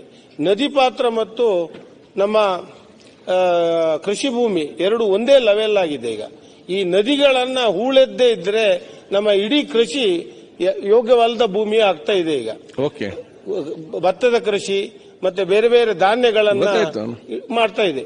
ಆದ್ರಿಂದ ಇದನ್ನ ಹೂಳೆತ್ತಲಿಕ್ಕೆ ಒಂದು ಅವಕಾಶ ತಾವು ಮಾಡಿಕೊಡ್ಬೇಕಂತ ತಮ್ಮ ಮೂಲಕ ಕೇಳ್ಕೊಳ್ತೇನೆ.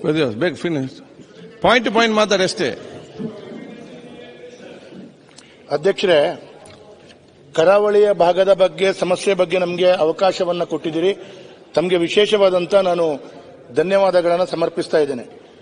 ಇವತ್ತು ಮಾನ್ಯ ಸುನಿಲ್ ಕುಮಾರ್ ಇಂದ ಹಿಡಿದು ಎಲ್ಲ ಕರಾವಳಿಯ ಶಾಸಕರುಗಳು ಬೇರೆ ಬೇರೆ ಸಮಸ್ಯೆ ಬಗ್ಗೆ ಮಾತನಾಡಿದ್ದಾರೆ. ಇವತ್ತು ಜಿಲ್ಲೆಯ ಕೇಂದ್ರ ಪ್ರದೇಶದಲ್ಲಿರುವಂತಹ ಮಹಾನಗರ ಪಾಲಿಕೆ ವ್ಯಾಪ್ತಿಪಟ್ಟಂತ ಶಾಸಕ ನಾನು ಅಂತ ಹೇಳಿದ್ರೆ ನನ್ನ ಕ್ಷೇತ್ರ ಇಡೀ ಮಹಾನಗರ ಪಾಲಿಕೆ ಸಂಪೂರ್ಣವಾಗಿ ಹೃದಯ ಭಾಗದಲ್ಲಿರುವಂತಹ ಒಂದು ಕ್ಷೇತ್ರ. ಹಾಗಾಗಿ ಮಹಾನಗರ ಪಾಲಿಕೆಯ ವ್ಯಾಪ್ತಿಯಲ್ಲಿ ಬರುವಂತಹ ಸಮಸ್ಯೆಗಳು ಮತ್ತು ಸ್ವಲ್ಪ ಗ್ರಾಮಾಂತರದಲ್ಲಿ ಅದರಲ್ಲಿ ಕೂಡ ವಿಭಿನ್ನವಾಗಿರುವಂತದ್ದು. ಇವತ್ತು ನಾನು ನಿಮ್ಮ ಹತ್ರ ಕೇಳುವಂಥದ್ದು, ಇಡೀ ದೇಶ ವಿದೇಶಗಳಿಂದ ಮತ್ತು ಬೇರೆ ರಾಜ್ಯದಿಂದ ಬರುವಂತ ಅಥವಾ ಬೆಂಗಳೂರು ಮತ್ತು ಬೇರೆ ಭಾಗದಿಂದ ಬರುವಂತ ಎಲ್ಲ ವ್ಯಕ್ತಿಗಳು ಮಂಗಳೂರಿನ ವಿಮಾನ ನಿಲ್ದಾಣದಲ್ಲಿ ಇಳಿದ್ರೆ ಅವರು ಬಂದು ಉಳ್ಕೊಳ್ಳುವಂಥದ್ದು ಮತ್ತು ಅವರ ಎಲ್ಲ ಚಟುವಟಿಕೆ ಮಾಡುವಂಥದ್ದು ಮಂಗಳೂರು ಹೃದಯ ನನ್ನ ಕ್ಷೇತ್ರದಲ್ಲೇ ಆಗುತ್ತದೆ. ಅದಕ್ಕಾಗಿ ನಾನು ಹೇಳುವಂಥದ್ದು, ಇವತ್ತು ಉತ್ತರ ಕರ್ನಾಟಕದ ಬಗ್ಗೆ ವಿಶೇಷವಾಗಿ ಅವಕಾಶಗಳನ್ನು ಕೊಡ್ತಾ ಪ್ರತಿ ವರ್ಷ ಪ್ರತಿ ವರ್ಷ ಪ್ರತಿ ಒಂದು ವಿಧಾನಸಭಾ ಕ್ಷೇತ್ರಕ್ಕೆ 30 ರಿಂದ 60 ಕೋಟಿ ರೂಪಾಯಿ ಅನುದಾನ ಅವರು KKRDB ಮುಖಾಂತರ ಕೊಡ್ತಾರೆ. ನಮ್ದೊಂದು 18-19 ವಿಧಾನಸಭಾ ಕ್ಷೇತ್ರ ಬರ್ತದೆ. ಕರಾವಳಿ ಅಭಿವೃದ್ಧಿ ಪ್ರಾಧಿಕಾರ ಅಂತ ಈಗಾಗಲೇ ಸರ್ಕಾರ ಮಾಡಿದೆ. ಆದರೆ ಈ ವರ್ಷ ಅಧ್ಯಕ್ಷನೂ ಇಲ್ಲ, 1 ರೂಪಾಯಿ ಹಣನೂ ಇಲ್ಲ. ನಾನು ನಿಮ್ಮ ಹತ್ರ ಬೇಡಿಕೆ ಇಡುವಂಥದ್ದು, ಸರ್ಕಾರ ಕರಾವಳಿ ಅಭಿವೃದ್ಧಿ ಪ್ರಾಧಿಕಾರಕ್ಕೆ ಒಂದು ವಿಶೇಷವಾದಂತಹ ಕೊಡುಗೆ ಪ್ರತಿ ವರ್ಷ ಬಜೆಟ್ನಲ್ಲಿ KKRDB ಹೇಗೆ ಸಿಗ್ತಾ ಇದೆ ಅದೇ ರೀತಿಯಲ್ಲಿ ನಮಗೂ ಕೂಡ ಒಂದು ಕೊಡುವಂತದ್ದಾಗಬೇಕು. ಎರಡನೇದು ಏನು ಅಂತ ಕೇಳಿದ್ರೆ, ಇವತ್ತು ಹೆಚ್ಚಿನ ಕಟ್ಟಡಗಳು ಮತ್ತು ಹೆಚ್ಚಿನ ಆದಾಯಗಳು ಕೊಡುವಂಥದ್ದು ಮಂಗಳೂರು ನಗರದಿಂದ ಕೊಡುವಂಥದ್ದು. ಹಾಗಾಗಿ ಇವತ್ತು ಎಲ್ಲ ಬಿಲ್ಡಿಂಗ್ಗಳು, ಕನ್ಸ್ಟ್ರಕ್ಷನ್ ಆಕ್ಟಿವಿಟೀಸ್ಗಳು ಬಹಳ ದೊಡ್ಡ ರೀತಿಯಲ್ಲಿ ನಿಂತೋಗಿದೆ. ಯಾಕೆ ನಿಂತೋಗಿದೆ ಅಂತ ಹೇಳಿದ್ರೆ, ಕಳೆದ 20-22 ತಿಂಗಳಿಂದ CRZ ವ್ಯಾಪ್ತಿಯಲ್ಲಿ ಮರಳು ತೆಗಿಲಿಕ್ಕೆ ಆಗುತ್ತಾ ಇಲ್ಲ. ಇವತ್ತು ಮರಳು ತೆಗೆಯದೆ, CRZ ವ್ಯಾಪ್ತಿಯಲ್ಲಿ ಮರಳು ತೆಗೆಯದೆ ಬಿಲ್ಡಿಂಗ್ ಕನ್ಸ್ಟ್ರಕ್ಷನ್ ಕಾಮಗಾರಿಗಳು ಬಹುತೇಕ ಕಡಿಮೆ ಆಗ್ತಾ ಹೋಗ್ತಾ ಇದೆ. ಅದರ ಮಧ್ಯದಲ್ಲಿ ಅದನ್ನ ಹೂಳೆತ್ತದೆ, ಆ ಮರಳು ಹೂಳೆತ್ತದೆ, ಮೀನುಗಾರಿಕಾ ಬೋಟ್ಗಳು ಹೋಗದೆ ಅಲ್ಲಿ ಮೀನುಗಾರಿಕಾ ವಲಯದವರಿಗೂ ಮೀನುಗಾರಿಕಾ ಬಂಧುಗಳಿಗೂ ಮೀನುಗಾರಿಕೆ ಮಾಡಲಿಕ್ಕೆ ಆಗದಂತ ಪರಿಸ್ಥಿತಿ ಬಂದೊದಗಿದೆ. ಹಾಗಾಗಿ ಅದಕ್ಕೆ ಕೂಡ ಮೀನುಗಾರಿಕಾ ವ್ಯವಸ್ಥೆಯಲ್ಲಿ ಪ್ರತಿ ವರ್ಷ ಹೂಳು ತೆಗೆಯುವಂತ ದೃಷ್ಟಿಯಲ್ಲಿ ಅದಕ್ಕೆ ಕೂಡ ವಿಶೇಷವಾದಂತಹ ಒಂದು ವ್ಯವಸ್ಥೆಯನ್ನ ಜೋಡಿಸಿಕೊಳ್ಬೇಕು ಅಂತ ಹೇಳೋದು ನಂದು. ಇನ್ನೊಂದು, ದಕ್ಷಿಣ ಕನ್ನಡ, ಉಡುಪಿ ಜಿಲ್ಲೆ, ಈ ಕರಾವಳಿ ಭಾಗದಲ್ಲಿ ಈಗಾಗಲೇ ಮಾನ್ಯ ಸುನೀಲ್ ಕುಮಾರ್ ಅವರು ಹೇಳಿದರು, ಅತ್ಯಂತ ಹೆಚ್ಚಿನ ದೈವಸ್ಥಾನಗಳು ಇರುವಂತಹ ಕ್ಷೇತ್ರ. ನಾನೊಂದು ಸುಲಭದ ವಿಧಾನಗಳನ್ನು ಹೇಳ್ತೇನೆ ಸರ್ಕಾರಕ್ಕೆ. ಇವತ್ತು ಏಕರೇಳ ದೇವಸ್ಥಾನಗಳಿದೆ ನಮ್ಮ ಜಿಲ್ಲೆಯಲ್ಲಿ. ಅದು ಇಂಡಿವಿಜುವಲ್ ಅಲ್ಲ. ಉದಾಹರಣೆಗೆ ನಾನು ಒಂದು ಉದಾಹರಣೆ ಕೊಡ್ತೇನೆ, ಸಂಪೂರ್ಣ ಕೇಳ್ಕೊಳ್ಳಿ ಸರ್. ಏಕರೇಳ ದೇವಸ್ಥಾನಗಳಿದೆ. ಏಕರೇಳ ದೇವಸ್ಥಾನ ಅಂದ್ರೆ ಅದಕ್ಕೆ ಆದಾಯ ಜಾಸ್ತಿ ಇದೆ. ಆದಾಯ ಜಾಸ್ತಿ ಇರುವಂತಹ ದೇವಸ್ಥಾನಗಳಲ್ಲಿ ಆ ದೇವಸ್ಥಾನಕ್ಕೆ ಬರುವಂತಹ ಮುಖ್ಯ ರಸ್ತೆಗಳಿಂದ ಹಿಡಿದು ಆ ಪರಿಸರಗಳನ್ನು ಅಭಿವೃದ್ಧಿ ಮಾಡಲಿಕ್ಕೆ ಆ ದೇವಸ್ಥಾನಗಳಿಂದಲೇ ಹಣವನ್ನು ಉಪಯೋಗಿಸಿಕೊಂಡ್ರೆ ಆ ಬರುವಂತಹ ಭಜಕರಿಗೂ ಕೂಡ ಅವಕಾಶಗಳು ಜಾಸ್ತಿ ಆಗುತ್ತೆ. ಇಲ್ಲದ್ರೆ ಏನಾಗುತ್ತೆ ಅಂತ ಹೇಳಿದ್ರೆ, ರಸ್ತೆಗಳಿಗೆ PWD ಅಥವಾ ಇನ್ನಿತರ ವ್ಯವಸ್ಥೆಗಳನ್ನೇ ಜೋಡಿಸಿಕೊಳ್ಬೇಕಾದಂತಹ ಅನಿವಾರ್ಯತೆ ಇದೆ. ಹಾಗಾಗಿ ಇದನ್ನ ಕೂಡ ಒಂದು ಮಾಡಬೇಕಾದಂತಹ ಅನಿವಾರ್ಯತೆ. ಇನ್ನೊಂದು ನಾನೊಂದು ವಿಶೇಷವಾಗಿ ಹೇಳಬೇಕು ಅಂತ ಹೇಳಿದ್ರೆ, ಇವತ್ತು CRZ ಬಗ್ಗೆ ಅವರು ಹೇಳಿದ್ರೆ 50 ಮೀಟರ್ ಆಗಬೇಕು, ಅದರ ಬಗ್ಗೆ ನಾನು ಉಲ್ಲೇಖ ಮಾಡ್ಲಿಕ್ಕೆ ಹೋಗಲ್ಲ. ಇವತ್ತು ಮಂಗಳೂರು ಮಹಾನಗರ ಪಾಲಿಕೆಯಲ್ಲಿ ನಾನು ನಿಮ್ಮ ಹತ್ರ ಹೇಳ್ತೇನೆ, ನೀವು ನಗರಾಭಿವೃದ್ಧಿ ಸಚಿವರಾಗಿದ್ರು ಮುಂಚೆ ನಿಮ್ಗೆ ಗೊತ್ತಿದೆ ಸರ್, ಅಧ್ಯಕ್ಷರ 23% ಹುದ್ದೆ ಯಾರು ಅಲ್ಲಿ ಕೆಲಸ ಮಾಡುವಂತ ಸರ್ಕಾರಿ ಅಧಿಕಾರಿಗಳಿದ್ದಾರೆ. 23% ಸರ್ಕಾರಿ ಅಧಿಕಾರಿಗಳಿದ್ದು 100% ಅವರು ರಿಸಲ್ಟ್ ಕೊಡಬೇಕು ಅಂತ ಹೇಳಿದ್ರೆ, ನಾನು ಹೇಳ್ತೇನೆ, ಇವತ್ತು ಒಂದು ಉದಾಹರಣೆಗೆ ಹೇಳಬೇಕು ಅಂತ ಹೇಳಿದ್ರೆ, ನಮ್ಮಲ್ಲಿ ಹೆಲ್ತ್ ಇನ್ಸ್ಪೆಕ್ಟರ್ ಇಂದ ಹಿಡಿದು ಯಾವುದೇ ಇಲಾಖೆ ಅಧಿಕಾರಿಗಳು ಇದ್ದಾರೆ ಅಂದ್ರೆ ಇಲ್ಲ. ಆದ್ರೆ ಇದಕ್ಕೆ UD ಡಿಪಾರ್ಟ್ಮೆಂಟ್ ನಿಂದ ಪ್ರತಿ ವರ್ಷಗಳು ಅದಕ್ಕೆ ವಿಶೇಷವಾಗಿ ಒಂದು ನಗರ ಭಾಗದಲ್ಲಿ ಬೇರೆ ಬೇರೆ ರಾಜ್ಯದಿಂದ ಬರುವಂತಹ ವ್ಯಕ್ತಿಗಳು ನಗರದಲ್ಲಿ ಉಳ್ಕೊಳ್ತಾರೆ. ಇಲ್ಲಿ ರಸ್ತೆ ಹಾನಿ, ಮಳೆ ಹಾನಿಯಲ್ಲಿ ರಸ್ತೆ ಹಾನಿ ಆಗುವಂತದಕ್ಕೆ ಅದಕ್ಕೆ ಕೂಡ ನಗರ ಭಾಗಕ್ಕೆ ವಿಶೇಷವಾದಂತಹ ಒಂದು ಅವಕಾಶಗಳನ್ನ ಕೊಡಬೇಕು ಅಂತ ಹೇಳೋದು ನನ್ನ ಒಂದು. ಎರಡನೇದಕ್ಕೆ ಕೊನೆಯದಾಗಿ, ಇವತ್ತು ಮಂಗಳೂರು ನಗರ ಭಾಗದಲ್ಲಿ ಇಷ್ಟೊಂದು ಮಳೆಗಳಿದ್ರು, ಇಷ್ಟೆಲ್ಲ ಮಳೆ ಬರ್ತಾ ಇದ್ರು ಕೂಡ ಕುಡಿಯುವ ನೀರಿಗೆ ಬಹಳ ದೊಡ್ಡ ಕಷ್ಟ ಇದೆ. ನಿಮಗೂ ಗೊತ್ತಿದೆ, ತಮ್ಮದು ನಗರ ಭಾಗದಲ್ಲಿ ಮನೆ ಇದೆ. ನಾನಿವತ್ತು ಯಾಕೆ ಮಾತನ್ನು ಹೇಳ್ತೇನೆ ಅಂತ ಹೇಳಿದ್ರೆ, ತುಂಬೆ ವೆಂಟೆಡ್ ಡ್ಯಾಮ್ ಈಗ ಅದು ನಾವು 6 ಮೀಟರ್ ನೀರನ್ನ ಮಾತ್ರ ಅದು ಶೇಖರಣೆ ಮಾಡ್ಲಿಕ್ಕೆ ಅವಕಾಶಗಳಿದೆ. ನಮ್ಮ ಹತ್ರ 7 ಮೀಟರ್ ಕೆಪಾಸಿಟಿಯ ಡ್ಯಾಮ್ಗಳಿದ್ರೂ ಕೂಡ ಅದಕ್ಕೆ 7 ಮೀಟರ್ ನೀರನ್ನು ಹೊಂದಿಸಿಕೊಳ್ಳಿಕ್ಕೆ ಆಗಲ್ಲ. 7 ಮೀಟರ್ ನೀರನ್ನು ನಿಂತಿದ್ರೆ ಪರಿಸರದ ಎಲ್ಲ ಭಾಗಗಳ ಆ ಮನೆಗಳು ಮುಳುಗಿ ಹೋಗ್ತವೆ. ಸರಿಸುಮಾರು ಅದಕ್ಕೆ ಅವರಿಗೆ ಕಾಂಪನ್ಸೇಷನ್ ಕೊಡಬೇಕು ಅಂತ ಹೇಳಿದ್ರೆ 100 ಕೋಟಿಗೂ ಅಧಿಕ ಕಾಂಪನ್ಸೇಷನ್ ಬೇಕು ಅಂತ ಹೇಳುವಂಥದ್ದು ಎಲ್ಲರ ಬೇಡಿಕೆ ಇತ್ತು. ಹಾಗಾಗಿ ಇವತ್ತು ಕುಡಿಯುವ ನೀರು ನಗರ ಭಾಗದಲ್ಲಿ ಇವತ್ತು ಮಹಾನಗರ ಪಾಲಿಕೆಯಿಂದ ಮುಲ್ಕಿ ಮೂಡುಬಿದ್ರೆ ತನಕ ಕೊಡಬೇಕು ಅಂತ ಹೇಳುವಂತ ಬೇಡಿಕೆ ಇದೆ. ಇಂಡಸ್ಟ್ರಿಗಳಿಗೂ ಕೊಡಬೇಕು ಅಂತ ಬೇಡಿಕೆ ಇದೆ. ಇವತ್ತು ಮಹಾನಗರ ಪಾಲಿಕೆಗೆ ಆ 7 ಮೀಟರ್ ಆಗಿ ಆ ಡ್ಯಾಮ್ ಅನ್ನು ವಿಸ್ತರಿಸುವಂತ ದೃಷ್ಟಿಯಲ್ಲಿ 7 ಮೀಟರ್ ನೀರನ್ನು ಶೇಖರಣೆ ಮಾಡಿಸುವಂತ ದೃಷ್ಟಿಯಲ್ಲಿ ಸರ್ಕಾರ ಮತ್ತು ಜಿಲ್ಲಾ ಉಸ್ತುವಾರಿ ಸಚಿವರು ಇದ್ದಾರೆ. ಇದಕ್ಕೊಂದು ವಿಶೇಷವಾದ ಗಮನವನ್ನು ಕೊಡಬೇಕು ಅಂತ ಹೇಳೋದು ನಂದು ಒಂದು ಬೇಡಿಕೆ. ಕೊನೆಯದಾಗಿ ನಾನು ಒಂದು ಇವತ್ತು ಹೇಳ್ತೇನೆ, ಮಹಾನಗರ ಪಾಲಿಕೆಯಿಂದ ನಾವೆಲ್ಲವೂ ಖಾತಾ ಅಥವಾ ರಿಜಿಸ್ಟ್ರೇಷನ್ ಮಾಡುವಾಗ ಕಂದಾಯ ಇಲಾಖೆಯವರು ಖಾತಾ ಮಾಡಿದ್ರೆ, ನೀವು ಕಳೆದ ಒಂದು ವರ್ಷದಲ್ಲಿ ರಿಜಿಸ್ಟ್ರೇಷನ್ ಆಗುವಂತ ಸರ್ಕಾರಕ್ಕೆ ಆದಾಯ ಬರುವಂತದ್ದು ಯಾಕೆ ಕಡಿಮೆ ಆಗಿದೆ? ಕಂದಾಯವಾಗಿ ರಿಜಿಸ್ಟ್ರೇಷನ್ ಡೈಲಿ ಕಡಿಮೆ ಆಗ್ತಾ ಇದೆ. ಯಾಕೆ ಅಂತ ಕೇಳಿದ್ರೆ ಇವರು ಈ ಖಾತವನ್ನ ಕಂಪಲ್ಸರಿಯಾಗಿ ಜೋಡಿಸಿಕೊಳ್ಳುವಂತದ್ದು ಅಂತೇಳಿ ಮಾಡಿದ್ದಾರೆ. ಈ ಖಾತವನ್ನ ಕಂಪಲ್ಸರಿ ಮಹಾನಗರ ಪಾಲಿಕೆ ಕೊಡ್ಲಿಕ್ಕೆ ಎಂಟೈರ್ ಮಹಾನಗರ ಪಾಲಿಕೆ ಇವತ್ತಿನ ತನಕ ಯಾವುದೇ ಸರ್ವೆಗಳು ಮಾಡದೆ ಹೋದ ಕಾರಣ ಇದು ಇನ್ನೊಂದು ದೊಡ್ಡ ಸಮಸ್ಯೆಗಳಾಗಿ ಬಂದಿದೆ. ಅದರ ಒಟ್ಟಿಗೆ ನಾನು ಕೊನೆಯದಾಗಿ ಒಂದು ಮಾತನ್ನ ಹೇಳೋದು, ನಾನು ವಿಶೇಷವಾಗಿ ನಗರ ಪಾಲಿಕೆ ಸದಸ್ಯರಾದ ನಗರ ಪಾಲಿಕೆ ವ್ಯಾಪ್ತಿಯ ಶಾಸಕನಾದ ಕಾರಣ ಸರ್ ಬಜೆಟ್ನಲ್ಲಿ ಇಟ್ಟಂತ ಹಣವನ್ನಾದ್ರೂ ನಮಗೆ ಕೊಡಿ.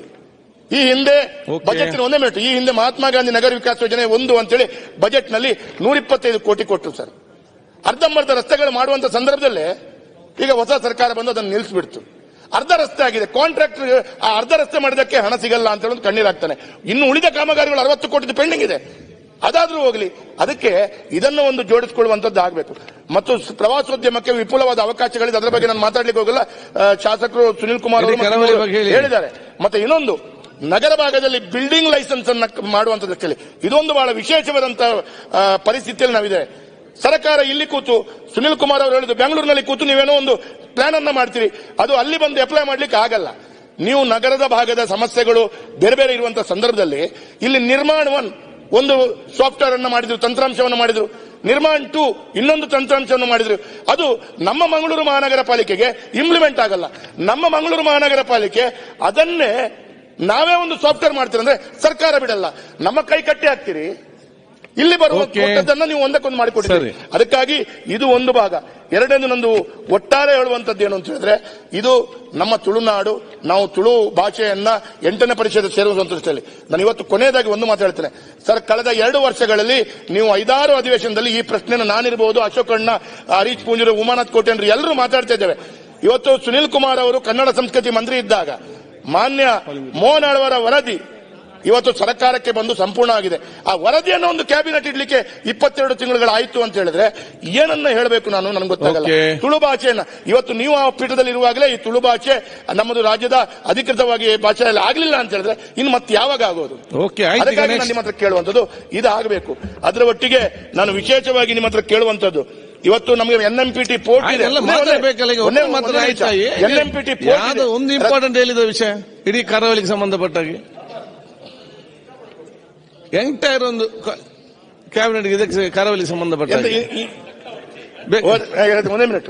ನಾನು ಇನ್ನೊಂದು NMPT ನಮ್ದು ಬಹಳ ದೊಡ್ಡ ರೀತಿಯಲ್ಲಿ ಆದಾಯವನ್ನ ಕೊಡ್ತಾ ಇರುವಂತ ಒಂದು ಪೋರ್ಟ್ ಇದು. NMPTಗೆ ಬರುವಂತ ಎಲ್ಲ ಬಿಸ್ನೆಸ್ಗಳು ಈಗ ವಿಶಾಖಪಟ್ಟಣ ಮತ್ತು ಕೊಚ್ಚಿ ಪೋರ್ಟ್ಗೆ ಹೋಗ್ತಾ ಇದೆ. ಯಾಕೆ ಹೋಗ್ತಾ ಇದೆ? ನಮ್ಮ ಜಿಲ್ಲೆಯಲ್ಲಿರುವಂತಹ ಪೋರ್ಟ್ಗೆ ಆದಾಯಗಳು ಕಡಿಮೆ, ಸರ್ಕಾರಕ್ಕೆ ರೆವೆನ್ಯೂ ಕಡಿಮೆ. ಯಾಕೆ ಅಂತ ಹೇಳಿದ್ರೆ ಮಳೆ ವಿಪರೀತ ಇರುವಂತಹ ಸಂದರ್ಭದಲ್ಲಿ ಎಲ್ಲ ಬಿಸ್ನೆಸ್ಗಳು ಮತ್ತೆ ಬೇರೆ ಬೇರೆ ವಾಹನಗಳು ನಗರಕ್ಕೆ ಇಲ್ಲಿ NMPTಗೆ ಬರ್ಲಿಕ್ಕೆ ಆಗಲ್ಲ. ನಗರದ ಈ ರಸ್ತೆ ಸಮಸ್ಯೆಯಿಂದಾಗಿ ಎಲ್ಲವೂ ಬಿಸ್ನೆಸ್ಗಳು ಆಚೆ ಹೋಗ್ತಾ ಇದೆ ಅಂತೇಳಿ ಎಲ್ಲ ಬಂಧುಗಳು ಮಂಗಳೂರಿನ ಉದ್ಯಮಿದಾರರು ಹೇಳ್ತಾ ಇದ್ದಾರೆ. ಅದಕ್ಕಾಗಿ ನಾನು ನಿಮ್ಮ ಹತ್ರ ಕೇಳಿಕೊಳ್ಳುವಂತದ್ದು, ಇವತ್ತು ಇನ್ನೊಂದು ಸಮಸ್ಯೆ ಇದೆ ಸರ್. ಬಹಳ ದುಃಖ ಏನು ಅಂತ ಹೇಳಿದ್ರೆ, ಮಹಾನಗರ ಪಾಲಿಕೆ ವ್ಯಾಪ್ತಿ ಒಳಗಡೆ ಅಗ್ರಿಕಲ್ಚರ್ ಭೂಮಿ ಇದ್ದವರು ಆ ಭೂಮಿಯನ್ನ ಇನ್ನೊಂದು ಅಗ್ರಿಕಲ್ಚರಿಸ್ಟ್ಗೆ ಮಾರ್ಲಿಕ್ಕೆ ಆಗಲ್ಲ. ಯಾಕೆ ಆ ಕಾನೂನು ತಂದ್ರೂ ಗೊತ್ತಿಲ್ಲ. ನಾನೊಂದು ಅಗ್ರಿಕಲ್ಚರಿಸ್ಟ್ ಆಗಿ ಮಹಾನಗರ ಪಾಲಿಕೆ ವ್ಯಾಪ್ತಿಯೊಳಗಡೆ ನೀವು ಯಾವುದೇ ಮಹಾನಗರ ಪಾಲಿಕೆ ಒಳಗಡೆ ಭೂಮಿ ಇದ್ದದನ್ನ ಕನ್ವರ್ಷನ್ ಮಾಡ್ಕೊಳ್ಳೇಬೇಕು ಅಂತ ಹೇಳುವಂತ ರೀತಿಯ ಆದೇಶವನ್ನು ಕೊಟ್ಟಿದ್ದಾರೆ.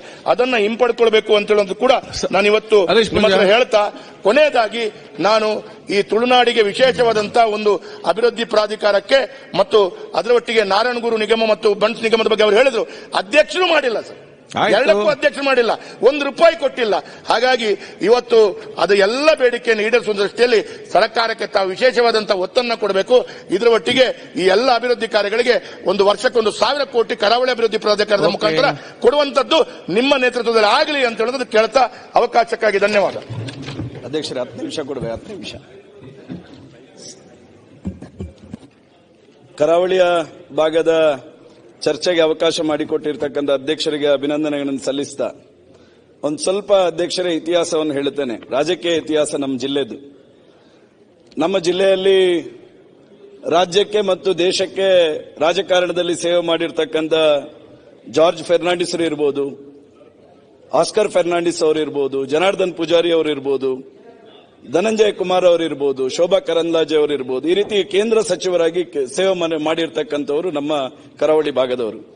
ಮುಖ್ಯಮಂತ್ರಿಗಳಾಗಿ ಸನ್ಮಾನ್ಯ ಡಾಕ್ಟರ್ ವೀರಪ್ಪ ಮೊಯ್ಲಿ ಅವರು, ಡಿ.ವಿ. ಸದಾನಂದ ಗೌಡರು ನಮ್ಮ ಜಿಲ್ಲೆಯಿಂದ ಮುಖ್ಯಮಂತ್ರಿಗಳಾಗಿ ಸೇವೆ ಮಾಡಿರ್ತಕ್ಕಂಥವರು. ಸನ್ಮಾನ್ಯ ಅಧ್ಯಕ್ಷ 5.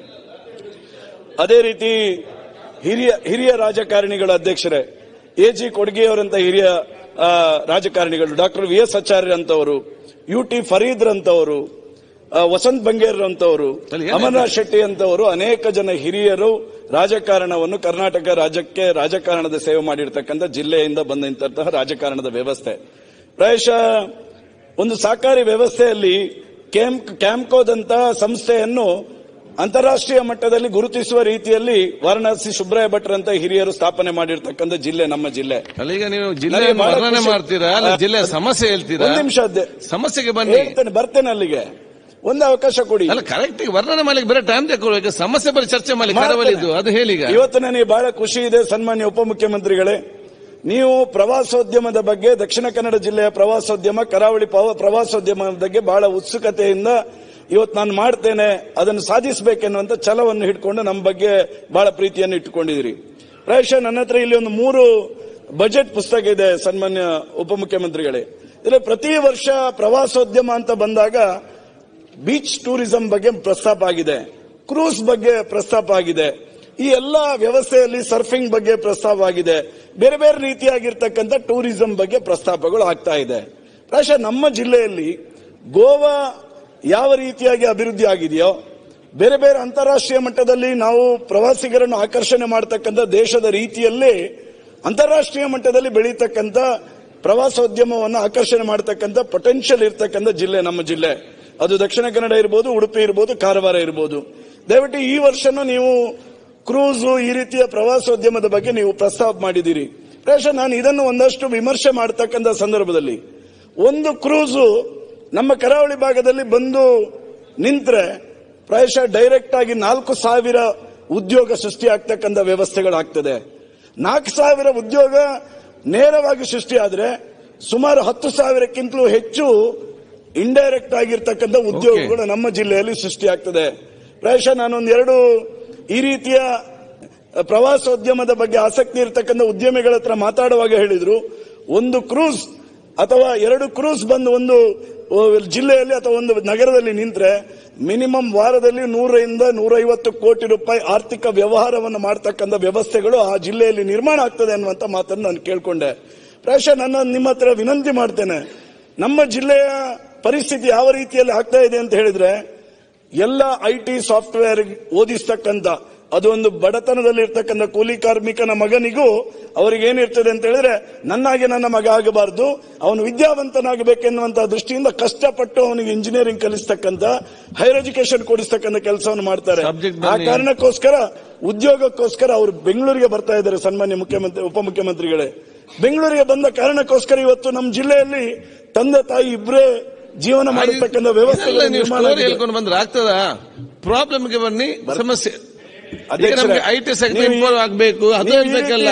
ನೀವು ನಮ್ಮ ಜಿಲ್ಲೆಯವರ, ಅದಕ್ಕೆ ನಾನು ಸರಿಪಡಿಸುದು. ಈಗ ಅಲ್ಲ, ಉಪಮುಖ್ಯಮಂತ್ರಿಗಳು ಇಷ್ಟು ಚೆನ್ನಾಗಿ ಕೇಳ್ತಾ ಇದ್ದಾರೆ, ಹಾಗೆಲ್ಲ ನೋಡಿ, ಈ ಜಿಲ್ಲೆಯ ಎಂಟರ್ ಕರಾವಳಿ ಪ್ರದೇಶದ ಎಲ್ಲ ಸಮಸ್ಯೆ ಕಾರಣಕ್ಕೋಸ್ಕರ ನಮ್ಮ ಜಿಲ್ಲೆಯಲ್ಲಿ ಉದ್ಯೋಗ ಸೃಷ್ಟಿ ಆಗ್ತಕ್ಕಂಥ ವ್ಯವಸ್ಥೆಗಳಾಗಬೇಕು.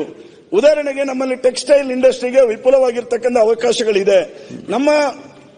ನಮ್ಮ ಜಿಲ್ಲೆಯಲ್ಲಿ ಈಗಾಗಲೇ MRPL ಇರ್ಬೋದು, ONGC ಇರ್ಬೋದು, ಈ ರೀತಿ ಅನೇಕ ಸಂಸ್ಥೆಗಳು ಇರುವುದರಿಂದ ಒಂದಷ್ಟು ಪರೋಕ್ಷವಾಗಿರ್ತಕ್ಕಂಥ ಉದ್ಯೋಗಗಳು ಸೃಷ್ಟಿಯಾಗಿದೆ ಹೊರತು ನೇರವಾಗಿ ನಮಗೆ ಉದ್ಯೋಗಗಳು ಅಲ್ಲಿ ಪಡೆಯಲಿಕ್ಕೆ ಸಾಧ್ಯ ಇಲ್ಲ. ಯಾಕಂದ್ರೆ ಕಾಂಪಿಟೇಟಿವ್ ಎಕ್ಸಾಮ್ ಇರುವ ಕಾರಣಕ್ಕೋಸ್ಕರ ಪ್ರಾಯಶಃ ನಾನು ಹೆಚ್ಚು ಮಾತಾಡಲಿಕ್ಕೆ ಹೋಗುದಿಲ್ಲ. ಸನ್ಮಾನ್ಯ ಅಧ್ಯಕ್ಷರೇ, ಸಮಸ್ಯೆಗಳಿಗೆ ಪರಿಹಾರವನ್ನು ಕಂಡುಕೊಟ್ಟತಕ್ಕಂಥ ನಿಟ್ಟಿನಲ್ಲಿ ರೆವೆನ್ಯೂ ಇಲಾಖೆಯಲ್ಲಿ ನಮ್ಮ ಜಿಲ್ಲೆಯಲ್ಲಿ 60 VAಗಳ ವೇಕೆನ್ಸಿ ಇದೆ. ದಯವಿಟ್ಟು ಅದನ್ನು ಸರ್ಕಾರ ಆದಷ್ಟು ಬೇಗ VA ನೇಮಕಾತಿ ಮಾಡಬೇಕೆನ್ನುವಂತ ಆಗ್ರಹವನ್ನು ಮಾಡ್ತೇನೆ. ಅದರ ಜೊತೆಗೆ ನಮ್ಮ ಜಿಲ್ಲೆಯಲ್ಲಿ ಪಶ್ಚಿಮ ವಾಹಿನಿ ಯೋಜನೆಗೆ ಅವತ್ತು ಸಿದ್ದರಾಮಯ್ಯ ಸಾಹೇಬರು ಮುಖ್ಯಮಂತ್ರಿ ಇದ್ದಾಗ ಪಶ್ಚಿಮ ವಾಹಿನಿ ಯೋಜನೆ ಹೆಡ್ ಆಫ್ ಅಕೌಂಟ್ ಅನ್ನು ಮಾಡಿದ್ರು. ಯಾವ ಕಾರಣಕ್ಕೋಸ್ಕರ ಅಂತ ಹೇಳಿದ್ರೆ, ಎತ್ತಿನಹೊಳೆ ಪ್ರಾಜೆಕ್ಟ್ಗೆ ಪ್ಯಾರಲಲ್ ಆಗಿ ಪರ್ಯಾಯವಾಗಿ ಅಂತ ಮಾಡಿದ್ರು. ಪ್ರಾಯಶಃ ಈ ವರ್ಷಗಳಲ್ಲಿ ನಮಗೆ ಅನುದಾನಗಳು ಸಿಗ್ತಾ ಇಲ್ಲ. ನಮಗೆ ಪಶ್ಚಿಮ ವಾಹಿನಿ ಯೋಜನೆ ಯಾಕೆ ಬಹಳ ಪ್ರಾಮುಖ್ಯ ಅಂತ ಹೇಳಿದ್ರೆ, ಸನ್ಮಾನ್ಯ ಅಧ್ಯಕ್ಷರೇ, ವೆಂಟೆಡ್ ಡ್ಯಾಮ್ಗಳು ಇದ್ದ ಕಾರಣಕ್ಕೋಸ್ಕರ ಗ್ರೌಂಡ್ ವಾಟರ್ ರೀಚಾರ್ಜ್ ಆಗ್ತದೆ. ಗ್ರೌಂಡ್ ವಾಟರ್ ರೀಚಾರ್ಜ್ ಆದ್ರೆ ಬೋರ್ವೆಲ್ಗಳಿಗೆ ಸಫಿಷಿಯಂಟ್ ನೀರು ಒದಗ್ತದೆ ನಮಗೆ. ಆ ಕಾರಣಕ್ಕೋಸ್ಕರ ಕಿಂಡಿ ಅಣೆಕಟ್ಟುಗಳ ಅವಶ್ಯಕತೆ ಇದೆ. ಇವತ್ತು ನಮ್ಮ ಜಿಲ್ಲೆಯಲ್ಲಿರ್ತಕ್ಕಂಥ ಅರಣ್ಯ ಸಮಸ್ಯೆ, ಪ್ರಾಯಶಃ ಒಂದು ಪ್ರಾಯೋಗಿಕವಾಗಿರ್ತಕ್ಕಂಥ ಅರಣ್ಯಕ್ಕೆ ಸಂಬಂಧಪಟ್ಟಿರ್ತಕ್ಕಂಥ ಸರ್ವೆಯನ್ನು ಕಳೆದ ಅವಧಿಯಲ್ಲಿ ನಾವು ಮಾಡಿದ್ವಿ.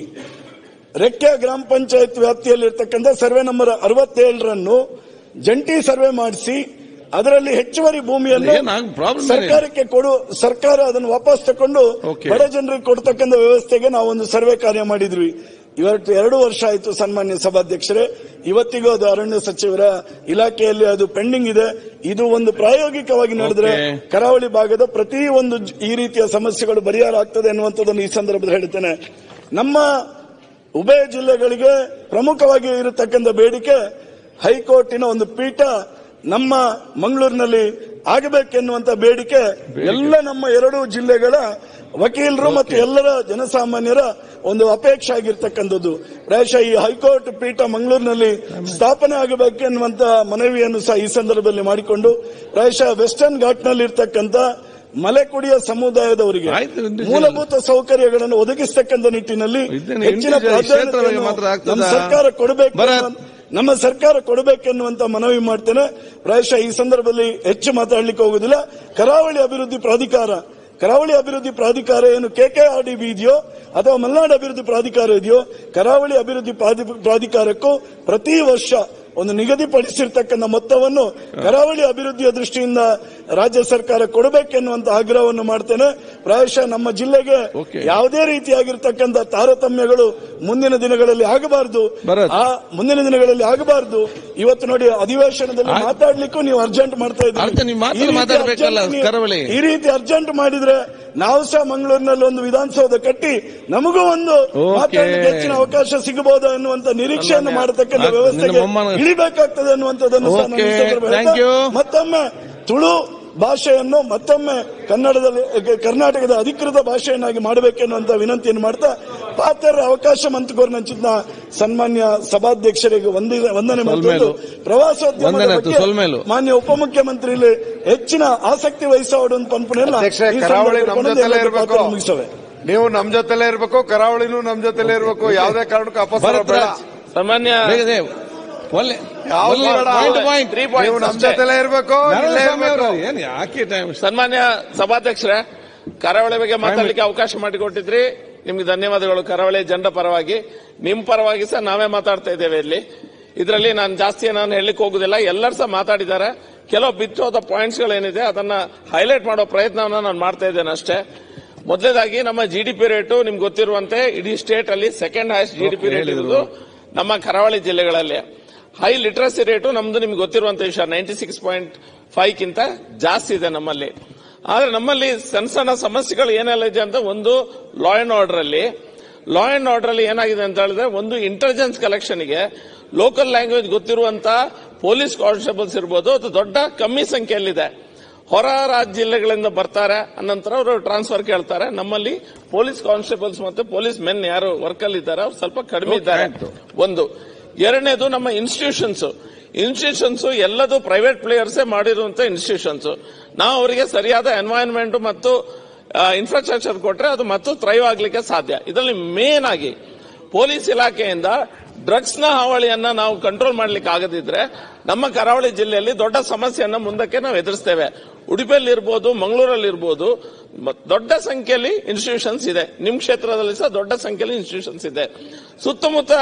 ಕಾಲೇಜ್ನ ಸುತ್ತಮುತ್ತ ಜಾಗದಲ್ಲಿ ಗಾಂಜಾ ಮತ್ತು ಡಿಸೈನರ್ ಡ್ರಗ್ಸ್ ಏನೆಲ್ಲ ಇದೆ, ಕೆಮಿಕಲ್ಸ್ ಏನೆಲ್ಲ ಇದೆ, ಅದನ್ನೆಲ್ಲ ಮಾರುವಂತ ವ್ಯವಸ್ಥೆ ನಮ್ಮ ದಕ್ಷಿಣ ಕನ್ನಡ ಜಿಲ್ಲೆಯಲ್ಲಿ ಕಂಡು ಬರ್ತಾ ಇದೆ.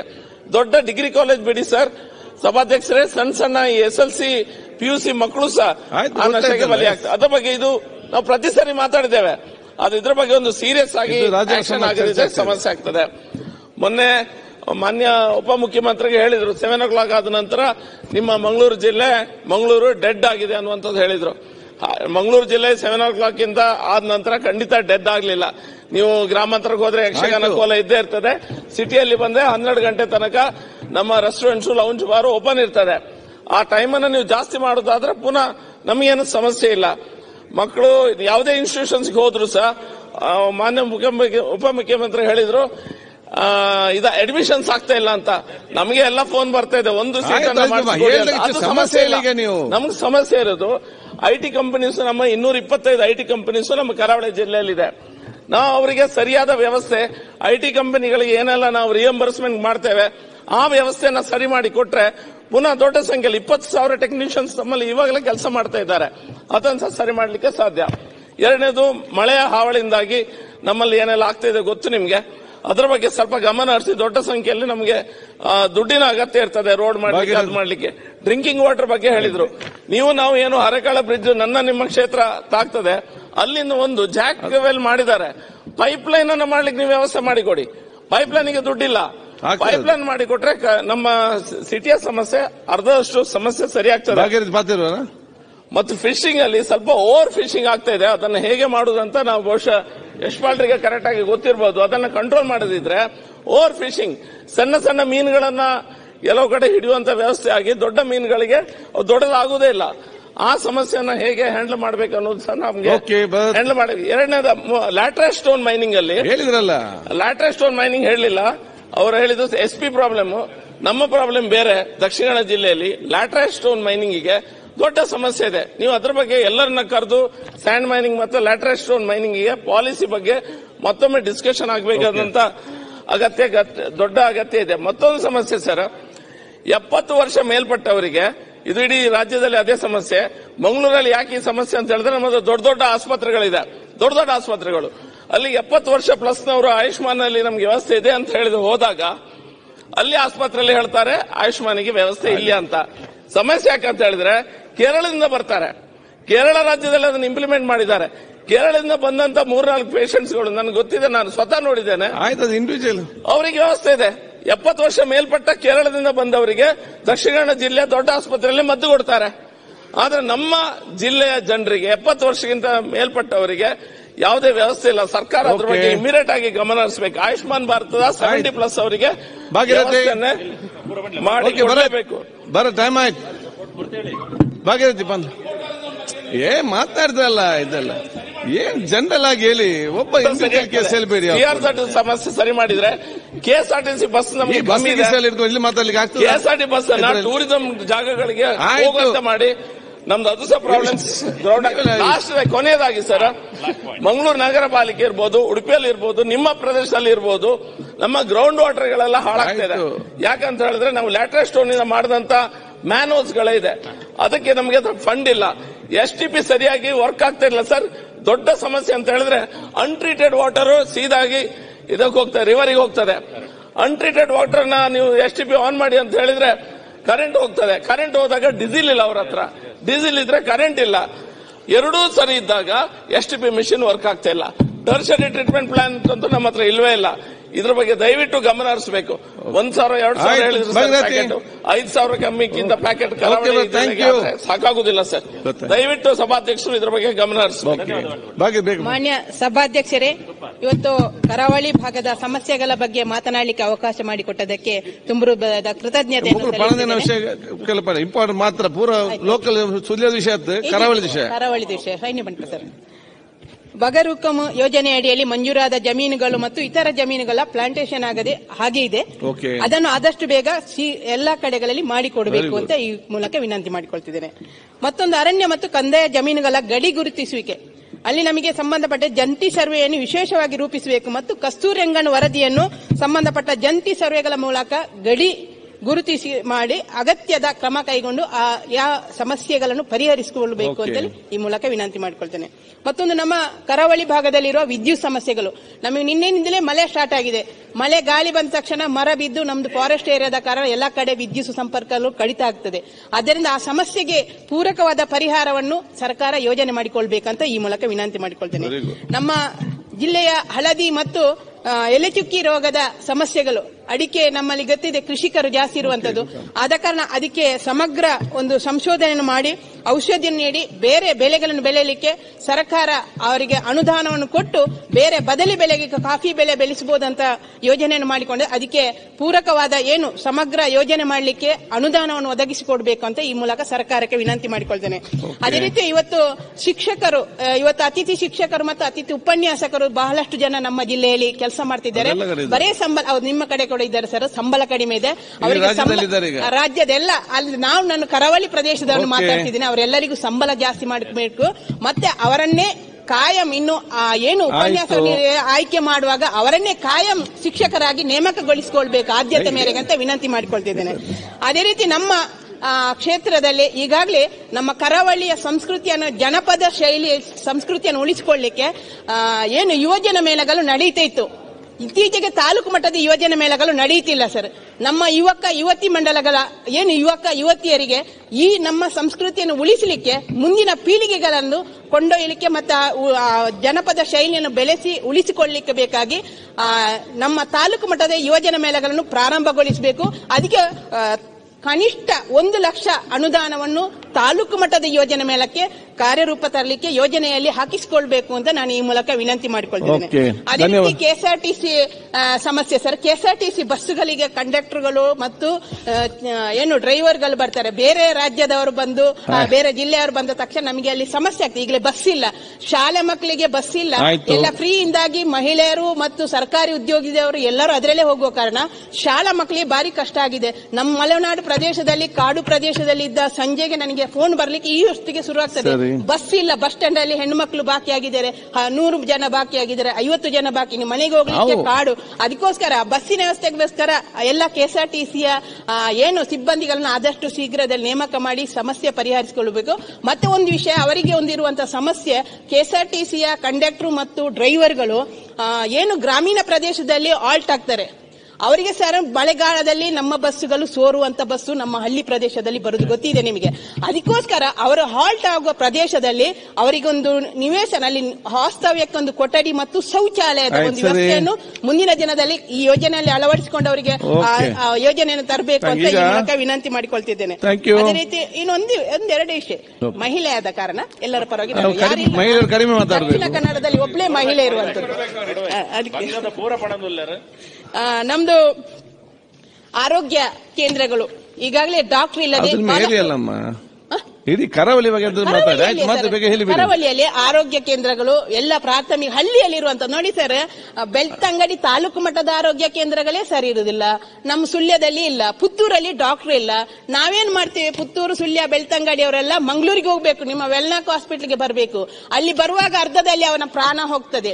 ಅದಕ್ಕೋಸ್ಕರ 24 ಅವರ್ ಡಾಕ್ಟರ್ ಇರುವಂತ ವ್ಯವಸ್ಥೆ ಮಾಡಬೇಕು. ನಮ್ಮ ಸುಬ್ರಹ್ಮಣ್ಯ ಕ್ಷೇತ್ರ 1,00,000 ಜನ ನಿರಂತರವಾಗಿ ಆ ಕ್ಷೇತ್ರಕ್ಕೆ ಬರ್ತಾರೆ. ಆ ಕ್ಷೇತ್ರದ ಹಾಸ್ಪಿಟಲ್ ಅಲ್ಲೇ ಒಂದು ಡಾಕ್ಟರ್ ಇಲ್ಲ, 24 ಗಂಟೆ ಅಲ್ಲಿ ಸರ್ವಿಸ್ ಕೊಡದ ಕಾರಣ ಮೊನ್ನೆ ಅರ್ಧ ದಾರಿಯಲ್ಲಿ ತೀರ್ಕೊಂಡು, ಅಲ್ಲಿ ವ್ಯವಸ್ಥೆ ಸರಿ ಇಲ್ಲದ ಕಾರಣ 3 ಗಂಟೆ ಅಲ್ಲಿ ಡಾಕ್ಟರ್ ಕೂರಿಸಿ ಅವ್ರಿಗೆ ಟ್ರೀಟ್ಮೆಂಟ್ ಕೊಡ್ಲಿಕ್ಕೆ ಆಗದೆ ಮಂಗಳೂರಿಗೆ ಹೋಗಿ ಅರ್ಧ ದಾರಿಯಲ್ಲಿ ಪ್ರಾಣ ಕಳ್ಕೊಂಡು ಅಂತ ಪ್ರಾಣ ತುಂಬಾ ಹೋಗಿದೆ. ಅದಕ್ಕೋಸ್ಕರ ಇನ್ನು ಮುಂದೆ ಆದ್ರೂ ನಾವು ಬರೀ ಬಜೆಟ್ ಅಲ್ಲಿ ಅದು ಇದು ಅಂತ ಹೇಳೋದಕ್ಕಿಂತ ಮನುಷ್ಯ ಬದುಕಿದ್ರೆ ಮಾತ್ರ ಎಲ್ಲವನ್ನು ಮಾಡ್ಲಿಕ್ಕೆ ಸಾಧ್ಯ. ಅವನನ್ನು ಬದುಕಿಸುವಂತ ಕೆಲಸ ಆಗ್ಬೇಕು. ಡಾಕ್ಟರ್ಗಳು ಆಸ್ಪತ್ರೆಯಲ್ಲಿ ಸರಿಯಾಗಿರುವಂತ ಒಂದು ವ್ಯವಸ್ಥೆಗೆ ನೀವು ಪ್ರಥಮ ಆದ್ಯತೆಯನ್ನು ಅದಕ್ಕೆ ಕೊಟ್ಟು ಮಾಡಬೇಕು ಅಂತ ಹೇಳ್ತಿದ್ದೇನೆ.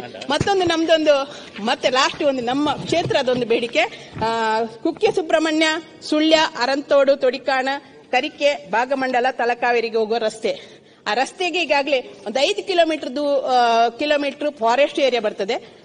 ಅದಕ್ಕೋಸ್ಕರ ಆ ರಸ್ತೆಗೆ ಒಂದು ಅನುದಾನವನ್ನು ಫಾರೆಸ್ಟ್ ಮಿನಿಸ್ಟರ್ ಇದ್ದಾರೆ, ಅವರು ಅದಕ್ಕೆ ಒಂದು ಅನುಮತಿಯನ್ನು ಕೊಟ್ಟು ಆ ರಸ್ತೆ ಆಗುವಾಗ ಪೊನ್ನಣ್ಣರೊಟ್ಟಿಗೆ ನಾನು ಮಾತಾಡಿದೆ, ಪೊನ್ನಣ್ಣರು ಇದ್ದಾರೆ, ಮತ್ತೆ ನಮ್ಮ ಮಂತರ್ಗೌಡ, ಕೊಡಗು 2 ಜಿಲ್ಲೆಯ ಶಾಸಕರು, 3 ಜಿಲ್ಲೆಯ ಶಾಸಕರೊಟ್ಟಿಗೆ ಸೇರಿ ಆ ಸಂಪರ್ಕ ಅಂದ್ರೆ ಸುಬ್ರಹ್ಮಣ್ಯಕ್ಕೆ 25 ಕಿಲೋಮೀಟರ್ ಹೋಗುವ ಒಂದು ಸಂಪರ್ಕ ರಸ್ತೆ, ಇಲ್ಲದ್ರೆ 60 ಕಿಲೋಮೀಟರ್ ಸುತ್ತು ಬರುವಂತ ರಸ್ತೆ ಆಗ್ತದೆ. ಅದನ್ನು ಆ ರಸ್ತೆಗೆ ಅನುದಾನವಿಟ್ಟು ಅದಕ್ಕೆ ಎಲ್ಲಾ ರೀತಿಯ ಸಹಕಾರವನ್ನು ಕೊಟ್ಟು ಸಮಗ್ರ ಅಭಿವೃದ್ಧಿಯಲ್ಲಿ ಸುಳ್ಯದಲ್ಲಿ ಬರುವಂತ ಎಲ್ಲಾ ಸಮಸ್ಯೆಗಳಿಗೆ ನೀವು ಸಕ್ರಿಯರಾಗಿ ಸಹಕಾರ ಕೊಟ್ಟು ನಮ್ಮ ಧ್ವನಿಯಾಗಿ ನೀವು ಸಭಾಧ್ಯಕ್ಷರು ಮಾತನಾಡಬೇಕು ಅಂತ ಈ ಮೂಲಕ ವಿನಂತಿ ಮಾಡಿಕೊಳ್ತಾ ಎಂಕ ಅವಕಾಶ ಮಂತಗೋರ್ನ ಮಾನ್ಯ ಸಭಾಪತಿಗಳಿಗೆ ತುಂಬ ಹೃದಯದ ಧನ್ಯವಾದನು ಸಮರ್ಪಣೆ ಮಂತಂದ್ರೆ ಧನ್ಯವಾದ. ಈಗ ಬಹುಶಃ ಕಾರ್ಯ ಸಂಬಂಧ ಚರ್ಚೆ ಮಾಡಿದ 1 ಸೆಕೆಂಡ್ ಮುಗಿಸ್ತೇನೆ. ಏನಿದೆ ನಮ್ಮ ಜಿಲ್ಲಾ ಉಸ್ತುವಾರಿ ಸಚಿವರು ಅದನ್ನು ನೋಟ್ ಮಾಡಿಕೊಂಡು ಅದ್ರ ಬಗ್ಗೆ ಮೀಟಿಂಗ್ ಕರೀತಾರೆ ಮತ್ತೆ ಅದನ್ನು ಉತ್ತರ ಕೊಡ್ತಾರೆ. ಈಗ ತಾವೆಲ್ಲ ಅಭಿವೃದ್ಧಿ ಬಗ್ಗೆ, ಬ್ರಿಡ್ಜ್ ಬಗ್ಗೆ, ರಸ್ತೆ ಬಗ್ಗೆ, ಡೆವಲಪ್ಮೆಂಟ್ ಬಗ್ಗೆ ತಾವೆಲ್ಲ ಹೇಳಿದ್ದೀರಿ, ಸಂತೋಷ. ಸಮಸ್ಯೆಗಳು ಈಗ ನಾನು ಕೂಡ ಹೇಳಿದಷ್ಟೇ, ಎಲ್ಲವೂ ಕೂಡ ಅಭಿವೃದ್ಧಿ ಆಗೊಂದು ವಿಚಾರ ಆಗಬೇಕು. ಅದು ನನ್ನ ಲೆಕ್ಕದಲ್ಲಿ ಒಂದು ಸಮಗ್ರ ಅಭಿವೃದ್ಧಿ ಯಾವುದಂತ ಹೇಳಿದರೆ, ಒಂದು ಕ್ಷೇತ್ರದ ಸಮಗ್ರ ಅಭಿವೃದ್ಧಿ ಯಾವುದಂತ ಹೇಳಿದರೆ, ಎಷ್ಟು ಬ್ರಿಡ್ಜ್ ಕಟ್ಟಿದ್ದೇವೆ, ಎಷ್ಟು ರೋಡ್ ಕಟ್ಟಿದ್ದೇವೆ, ತೋಡು ನೀರು, ಇದು ಅಲ್ಲ ನನ್ನ ಲೆಕ್ಕದಲ್ಲಿ. ಒಂದು ಕ್ಷೇತ್ರದ ಇಡೀ ಸಂಪೂರ್ಣವಾದ ಅಭಿವೃದ್ಧಿ ಯಾವಾಗ ಕಾಣ್ತಂತ ಹೇಳಿದರೆ, ಒಂದು ಕ್ಷೇತ್ರದ ಅದು ಮುಖ್ಯ ರಸ್ತೆ ಮತ್ತು ಪೇಟೆಯಲ್ಲಿ ಒಂದು ಮುಸ್ಲಿಂ ಮಕ್ಕಳ ಮಕ್ಕಳು, ಹಿಂದೂ ಸೋದರ ಮಕ್ಕಳು, ಕ್ರಿಶ್ಚಿಯನ್ ಸೋದರ ಮಕ್ಕಳು, ದಲಿತರ ಮಕ್ಕಳು, ಬಡವರ ಮಕ್ಕಳು, ಶ್ರೀಮಂತರ ಮಕ್ಕಳು ಎಲ್ಲ ಮಕ್ಕಳು ಕೈ ಹಿಡಿದುಕೊಂಡು ಸಂತೋಷದಿಂದ ನಲಿದಾಡದ ವಾತಾವರಣ ನಾವು ಯಾವಾಗ ನಿರ್ಮಾಣ ಮಾಡ್ತೇವೆ ಅದು ನಿಜವಾದ ಅಭಿವೃದ್ಧಿ ಅಂತ ಹೇಳಲಿಕ್ಕೆ ನಾನು ಇವತ್ತು ಬಯಸ್ತೇನೆ. ಆ ಒಂದು ವಾತಾವರಣ ನಿರ್ಮಾಣ ಮಾಡಬೇಕು. ಅದು ವಾತಾವರಣ ನಿರ್ಮಾಣ ಮಾಡಬೇಕಾದ್ರೆ ಬರೀ ಶಾಸಕರು ಮಾತ್ರ ಅಲ್ಲ, ಪ್ರತಿಯೊಂದು ಕರಾವಳಿಯಲ್ಲಿ ಹೇಳ್ತಿದ್ರೆ ಇಡೀ ರಾಜ್ಯಕ್ಕೆ ನನ್ನ ಲೆಕ್ಕದಲ್ಲಿ ಹೇಳಿದೆ ನಾನು. ಒಂದು ಎರಡನೇ ಅಂತೇಳಿ ಅದು ಶಾಸಕರು ಮಾತ್ರ ಪ್ರತಿಯೊಂದು ಮನೆಯವರು ಕೊಡೋದಕ್ಕೆ ಸಹಕಾರ ಕೊಡಬೇಕು. ಸೋದರತ್ವ ಇದೆ ಮತ್ತು ವಿಶ್ವಾಸ ಸಮಾಜ ನಿರ್ಮಾಣ ಮಾಡಲಿಕ್ಕೆ ಶಾಸಕರ ನೇತೃತ್ವವನ್ನು ಅವರವರ ಕ್ಷೇತ್ರದಲ್ಲಿ ಅವರವರು ವಹಿಸಿಕೊಳ್ಬೇಕು. ಪ್ರತಿಯೊಬ್ಬ ಒಂದು ಹೆಜ್ಜೆ ಮುಂದಿಟ್ರೆ ಪ್ರತಿಯೊಬ್ಬ 10 ಹೆಜ್ಜೆ ನಮಗೆ ಜೊತೆಗೂಡಿ ಸೌಹಾರ್ದ ಮತ್ತು ವಿಶ್ವಾಸ ಸಮಾಜ ನಿರ್ಮಾಣ ಮಾಡಲಿಕ್ಕೆ ಖಂಡಿತವಾಗಿಯೂ ಬರ್ತಾರೆ. ನಮ್ಮ ಜವಾಬ್ದಾರಿ ಏನು? ನಮ್ಮ ವ್ಯಾಪ್ತಿಗೆ ಯಾರೇ ದ್ವೇಷ ಭಾಷಣ ಮಾಡಲಿಕ್ಕೆ ಬರ್ತಾರೆ ಅವರಿಗೆ ಅವಕಾಶ ಮಾಡಿ ಕೊಡಬಾರದು. ಯಾವುದೊಂದು ಸಮಸ್ಯೆ ಬಂದಾಗ ನಾವು ಸಮಸ್ಯೆಯನ್ನು ಬಗೆಹರಿಸುವಂತ ಪ್ರತಿನಿಧಿಗೆ ಆಗಬೇಕು ಹೊರತು ಸಮಸ್ಯೆಯಲ್ಲಿ ಸಮಸ್ಯೆ ಹುಡುಕಿಕೊಂಡು ಸಮಸ್ಯೆ ಸೃಷ್ಟಿಸುವಂತ ನಮ್ಮಲ್ಲಿ ಇವತ್ತು ವಿಚಾರ ಆಗಬಾರದು. ಇಂತಹ ನಾಯಕತ್ವ ಮುಖಾಂತರ ತಾವು ಹೋದ್ರೆ ಒಂದು ಅತ್ಯುತ್ತಮವಾದ ವಿಶ್ವಾಸಭರಿತವಾದ ಸಮಾಜ, ಅಭಿವೃದ್ಧಿಯ ಕರಾವಳಿ ಪ್ರದೇಶ ಖಂಡಿತ ಬರ್ತದೆ ಅಂತ ಹೇಳಿಕೊಂಡು ಎಲ್ಲದಕ್ಕೆ ಸಹಕಾರ ಕೊಡಬೇಕು ಹೇಳಲಿಕ್ಕೆ ನಾನು ಇದು ಬಯಸಿ 2 ಬಿಲ್ಗಳಿದೆ. ಮುಖ್ಯಮಂತ್ರಿ ಉತ್ತರ ನೀವೇ ಎಲ್ಲರೂ ವಿಶ್ವಾಸದಿಂದ ಬದುಕೋಣ, ಅಭಿವೃದ್ಧಿಗೆ ಸರ್ಕಾರ ಹಣ ಕೊಡಲ್ಲ, ಆಟೋಮೆಟಿಕ್ ಆಗ್ತದೆ. ವಿಶ್ವಾಸದಿಂದ ಇರೋಣ ಅಂತ ವಿಶ್ವಾಸದಿಂದ ಇರ್ಲಿಕ್ಕೆ ಯಾರು ನಾವೇನ್ ಬೇಡ ಅಂತ ಹೇಳಿದೀವ?